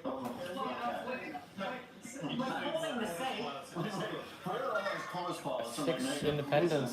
Let me just say, Peter Dutton's greatest achievement was keeping the Liberal Party together. If you ask any Liberal member, But he's gone. Bye-bye. Australia said no to culture wars and no to hatred. And good economic management. You look like you might have a cat. So how are you feeling? Congratulations. I'm feeling fantastic. It's my mum right here. I'm feeling fantastic. Bro looks like he drank fucking 5 Red Bulls. There's a lot of jubilation Jeez, calm your ass down. Yeah, I'll tell you what, that moment when the election was called for Labor and the dancing, Sarah, I don't know if I saw you in the middle of it, but you need to go and find that group again. I would go now to Dante in the seat of Ronna, because he might be the only bright light of good news for the coalition coming out of the Liberals coming out of it tonight. Dan, it looks like you will hold the... Wait, I have that song. That's what the AEC seems to be engage Australians. So obviously, very pleased about that result. This electorate is the size of Belgium. I've spent the last 3 years really working as hard as I possibly can. We've had bushfires, we've had hailstorms which wrecked the town of Casterton, so it's been a lot of hard work just helping communities. Looks like the preferences didn't flow hard enough. So it looks like my election predictions are wrong about the seat of Wannon. But I was correct that the coalition did not win, so yeah. Also, my predictions are looking way closer to the 2000, looking closer to my April. This is her third time running. I think a lot of people know her. Like, for me, like the April 2024 prediction I did, it was correct. Right now, I can't see whether the coalition's won a seat from Labor. Anywhere. It's actually not a real one, it's just Check on that. something. And we'll get some latest from Anthony shortly on that as well. But is there any significant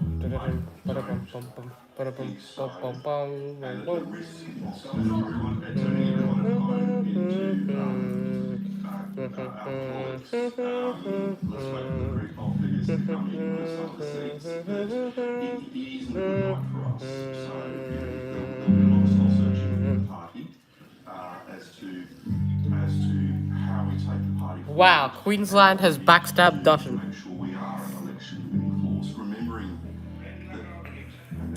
I wouldn't say I'm proud, but that is genuinely shocking. Labour is a winner. The coalition is gone. Pete Dutton is dead. He is not coming back. James, can I just ask you, how should we regard what your policies and values are as a result of tonight's outcome? I mean, Pico was just talking about, all going back to the culture wars and all those sorts of issues. Do you think that those things ended up hurting you in the final days of the campaign? I mean, what are your policies in terms of tax? As we've discussed, you're basically putting in a position that taxes would go up. That's not correct. The proposition that we're putting is that we only want people to pay lower taxes. That they will pay lower taxes. In terms of why do people vote for the National Party? They vote for us because they know we are taking the economy, security, and what we've got to do is make sure that those vital issues are at the forefront of our policy development. But what also is, I'm not going to do a post-mortem tonight. Albanese is the Prime Minister still. Yeah, guys. No. But Dutton will be given the plug tonight. Look at this.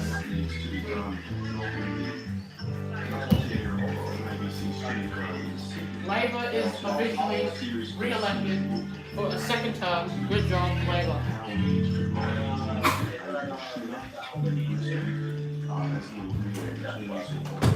Albanese has done it. He has retained he's even, like, Pete Dutton did so bad that Pete Dutton lost his own area. I think Pete Dutton is no longer the leader of the opposition. He lost his seat. He lost it. I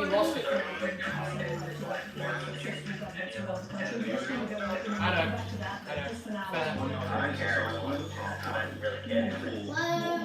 The Labour has just bad.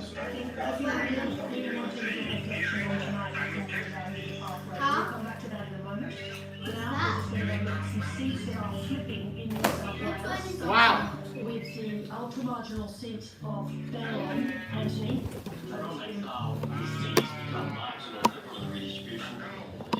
Scott Young Young. Because young is not that young anymore. Hiya. Hiya. Little bro could not get the majority. Stupid. Independent last time, so probably about 10% of that is the disappearance of the independent. Still, everybody's up. If you look at the change in the two-party preferred. What the hell? 10.3% swing against the Dragon Warrior guy. Wow, holy shit. In Sydney's southwest, Shadow Foreign Minister David Coleman. She soon is soon to be MP of Banks. He went to DFAT, was posted in Afghanistan, worked with Kevin Russell too. Yes, and look at the first Liberal and Labor are basically neck and neck there, with a 12% with the Greens, small vote in One Nation, Trump and Patriots. You look at I think we're going to two-party preferred swing here. What we're seeing is a swing there of 6.3%. Labor Party on 53.7. Now it counts a bit slower in that one. There may be some swing back, but that's a pretty substantial swing. 6.3. Tuesday, is actually currently on 53.5. Anthony, in the Sydney southern suburbs, the seat of Hughes that was held by Liberal Jenny Ware. What's happening? Moncrief. Moncrief. Isn't that the electric? Isn't that an electric name? Areas around Campbelltown and Ingleburn added to the electorate, which halved the market. Jenny Ware was elected last time. It was a very late pre-selection for all those reasons. Everyone's got into the 38.5. She was elected last time, but this time her primary vote, we're projecting she'll be behind on the primary contest. And that translates into a two-party preferred swing of 8.9% this time. I mean, Labor hasn't held this seat since they lost it in 1996. This is a classic tradie seat, which Labor hasn't held since they lost it in 96. But at the moment, at this stage, it looks like David Moncrief, who I must say was not one of the higher profile Labor candidates. This is not a seat that I think Labor, I mean, it was a seat I admire because the distribution made major changes. But at this stage, for Labor to win back Hughes for the first time in what that's nearly 30 years, that's a big change.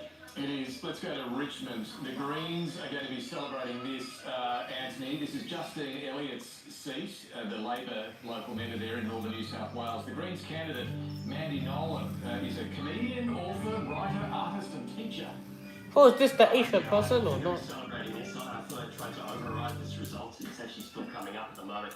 If you look at the first preferences... Oh, shit! And we won't go on to the swing on this one. At this stage, the Greens are ahead on 33.9, Labor's on 27, and the Nationals are on 18.7. Look at that. At the moment, I am projecting Richmond to the Greens. A surprise New South Wales pickup. on 27.5, the Labor Party will lead on 29. What do you say? And the Nationals will finish third on 24. Now, at this stage, I would say if the Nationals are third, Labor wins that seat. Labor holds Richmond. Given the way those figures go on. One interesting thing here, last time, the thing that got Labor off the line was the Libertarian Party, who was known as the Liberal Democrats last time, and they got about 7% of the vote, probably because of name confusion. There was a Liberal on the ballot paper, people voted for the right. This time, under the new name Libertarian, they're under 2%. So those strong flows of preferences that went to the Nationals and Labor Nationals last time probably won't be there. The Nationals finished third on the day, pulled ahead. There's a lot more counting in Richmond. Not put that in doubt. It's not a green game. See Anthony. Oh, sorry. That's going to be a standout. Absolutely. Right now, let's go to the Liberal headquarters tonight in Brisbane. Olivia Paisley's there and In my school. Anthony called it a little earlier. Peter Dunn's lost his seat at Dixon. So the question of leadership comes up. I can't imagine. Well, Liberals have the Liberal Party has no familiar face. The Nationals will have to take the lead.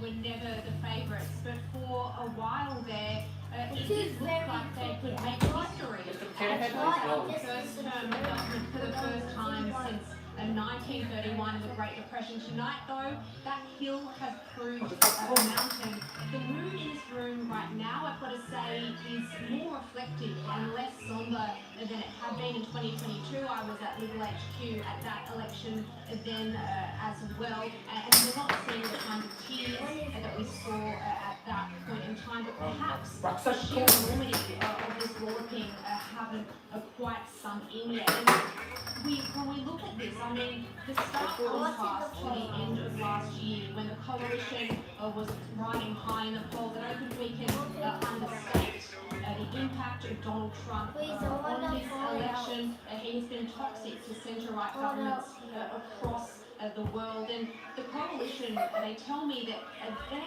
their support has just tanked ever since his inauguration, and it continued to dive ever since as well that extraordinary meeting between Ukrainian Oh shit, my phone is going crap. Donald Trump in the Oval Office. Speaking with coalition sources this week, they have Sigma? expectations of really blunting What the actual Sigma? The coalition has lost. Everywhere. McPherson. Coalition, okay. But also, more than that, the policy. Oh, of course the Greens have won that. Even if it's 14% counted, the Greens has definitely won Melbourne by 10 years. Menzies. Labour gain. I'm genuinely shocked. Also speaking with Liberal sources yesterday, essentially they were trying to say that what was the front bench doing over the past 3 years? They weren't happy with what came forward. This time the polls have underpredicted. Would be based on performance and not on loyalty, and clearly Peter Dutton hasn't done enough to retain his seat. No, there's a huge blow indeed, Lydia. Thank you. And that question of the Liberal leadership will now be a very live one, and some of the names already being discussed would include people like Angus Taylor, Andrew Hastie, Dan Tehan. Should he hold his seat? He looks like he's on AEC data. He looks like he's hold out. Yeah. What about Susan Lee, by the way? I wouldn't expect her to lose power, but this is a crazy night, so crazy night. All right, well, let's check in with Jeremy Fernandez on the big board to look at the seats that are changing hands. Jeremy. It has been a while since we took over the big board, and I did promise you when it came it would be a flood, and it has arrived in the most dramatic way. Now, let me just take you back to the start of the night. I told you, the coalition had 57 seats, they needed to gain 19, but look at the shape of this board, how the colours on this side have diminished, and the colours on this side have grown. Let's just go through them. How Labor has shut the door to the coalition being able to claim victory here. This is the column of Labor marginals. They have held to every single one of these we're predicting. Only a few blanks here. Bullwinkle and Tangley. These are in Western Australia. The count isn't quite high enough for us to be able to project a winner in those seats. Now, we go further this way. We've got Bean going to Jesse Price. But otherwise, Jeez, we're getting so many Prices in the parliament. We got Melissa Price, now we got Jesse Price. So how the hell did a safe Labour seat become independent? We're looking at Richmond.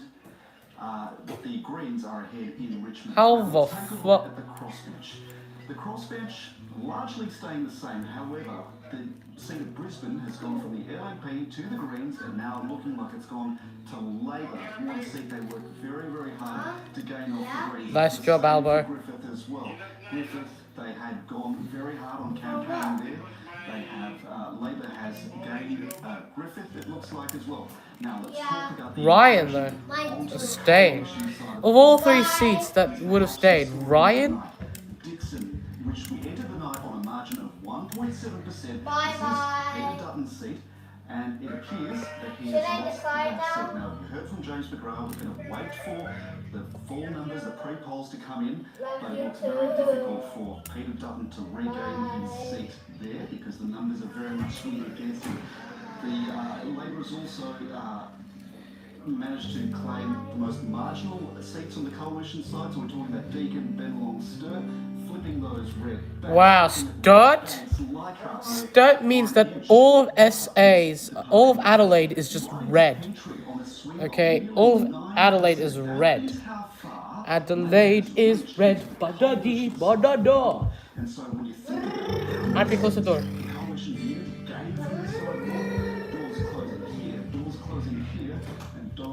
Closing points on the turf as well. So that is the state of play on the we're still waiting for numbers to come in But this is looking like a very, very strong night for it. Jeremy, thank you. There are so many interesting, detailed stories when you look at that board, and the one that jumped out to me there, we've been talking a lot about Peter Dutton losing his seat of Dixon, but Max Chandler losing Griffith by the looks of that as well. That's been a fascinating contest to watch brewing for some time now. Yeah, it really has been, and I think that over the course of the last couple of months, that was the seat that was tipped absolutely to be held on to by the Greens, even if the other two in Brisbane went the other way. So that's quite a catching up. I think we've got Northern Territory. Labor has definitely won. Price. Jacinta, Peter Dutton tonight has lost his seat. With your embrace of Donald Trump, Make Australia Great Again, are you part of the reason for that loss? Oh, that's a big call, don't you think? I mean, you sling enough mud in an election, it sticks. And we did see a Prime Minister who absolutely misled the Australian people all the way through and was rarely called out for his conduct, and I think that's absolutely deceitful. But Jacinta, let's just talk about this. Let's just talk about this seriously. At a time when Donald Trump was sending shockwaves around the world, seriously. It's not a smear campaign. I just want you to address it seriously, Jacinta. At the time that Donald Trump, The Liberals are so desperate. Look at these thugs.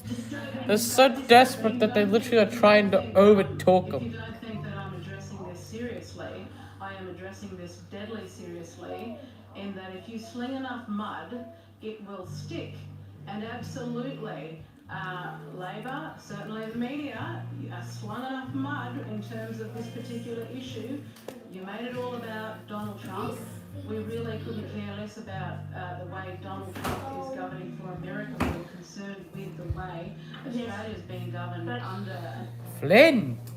This election. So let's just wait until we get there before we start sort of crowing. Well, let's look at 25 cents off the litre of petrol for a minute. Let's just look at the marketing, how they presented that. They could have said each family has 5 fuelings a month, and there's $50 saved at each fueling, not 25 cents. That's $250, and that's $3,000 you're going to save. We did. We said $1,500 a year for Okay, all right. So, but Jane, the logic of what you say is, if you did all that, why have you done so badly? The reality is, your campaign was really bad. It was a shocker. I've been riding shotguns. Labor's won the election. Can I just say, in terms of wanting this country to be great, Donald Trump doesn't own those 4 words, right? Because the media can go through your personal Facebook photos and find a picture that was taken in jest at Christmas time and then smear you with it. That is the problem. That is the issue. That is the smearing that goes on, certainly within the media, just as you're trying to say, take this seriously. I'm deadly serious about this issue. And what I'm deadly serious about is that Not serious enough. Not serious enough. Aboriginal people are going to continue to be marginalised. The gap is going to get wider because we take an ideological approach to all of these issues, and Labor will continue to do that. They'll invest money in organisations and not listen to the little people on the ground. But I'll continue to fight for those people who actually want to be heard, those forgotten people, where Labor, and if you want to take things seriously, perhaps send an investigative journalist out and watch what occurs in remote polling booths. The AEC has been alerted to this over and over and do very little to deal with that situation. I urge the ABC, as a taxpayer-funded organisation, to go out to remote communities and see for yourself exactly what occurs, because I'm deadly serious about the situation. And if you think things are bad right now in terms of the cost of living, it's only going to get worse going forward. But what I do know is that if you sling enough mud in a campaign, it sticks. And if you mislead the Australian people over again, that's what the Prime Minister has done. That's what sticks. I mean, it was a huge ask to try and unseat a first-term Prime Minister. It's only been done in 1931, was the last time, obviously. But believe me, this doesn't mean we give up or we back down. We'll just go harder, and we will learn from the mistakes we've made in terms of our campaign. Losing Peter Dutton is a huge loss.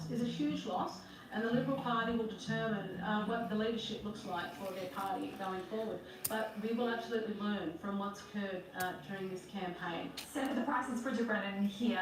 I mean, look, by all accounts, this has been a disastrous campaign for you. You're putting it down to the media, but what went wrong from your perspective?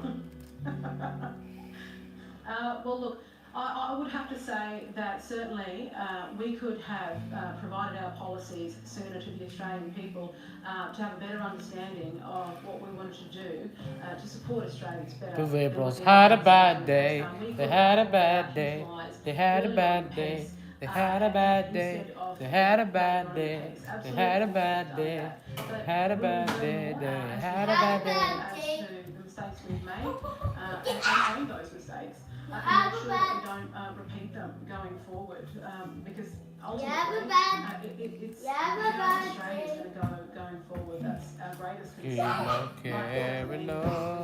Cause the Liberals had a bad day. They had a bad day.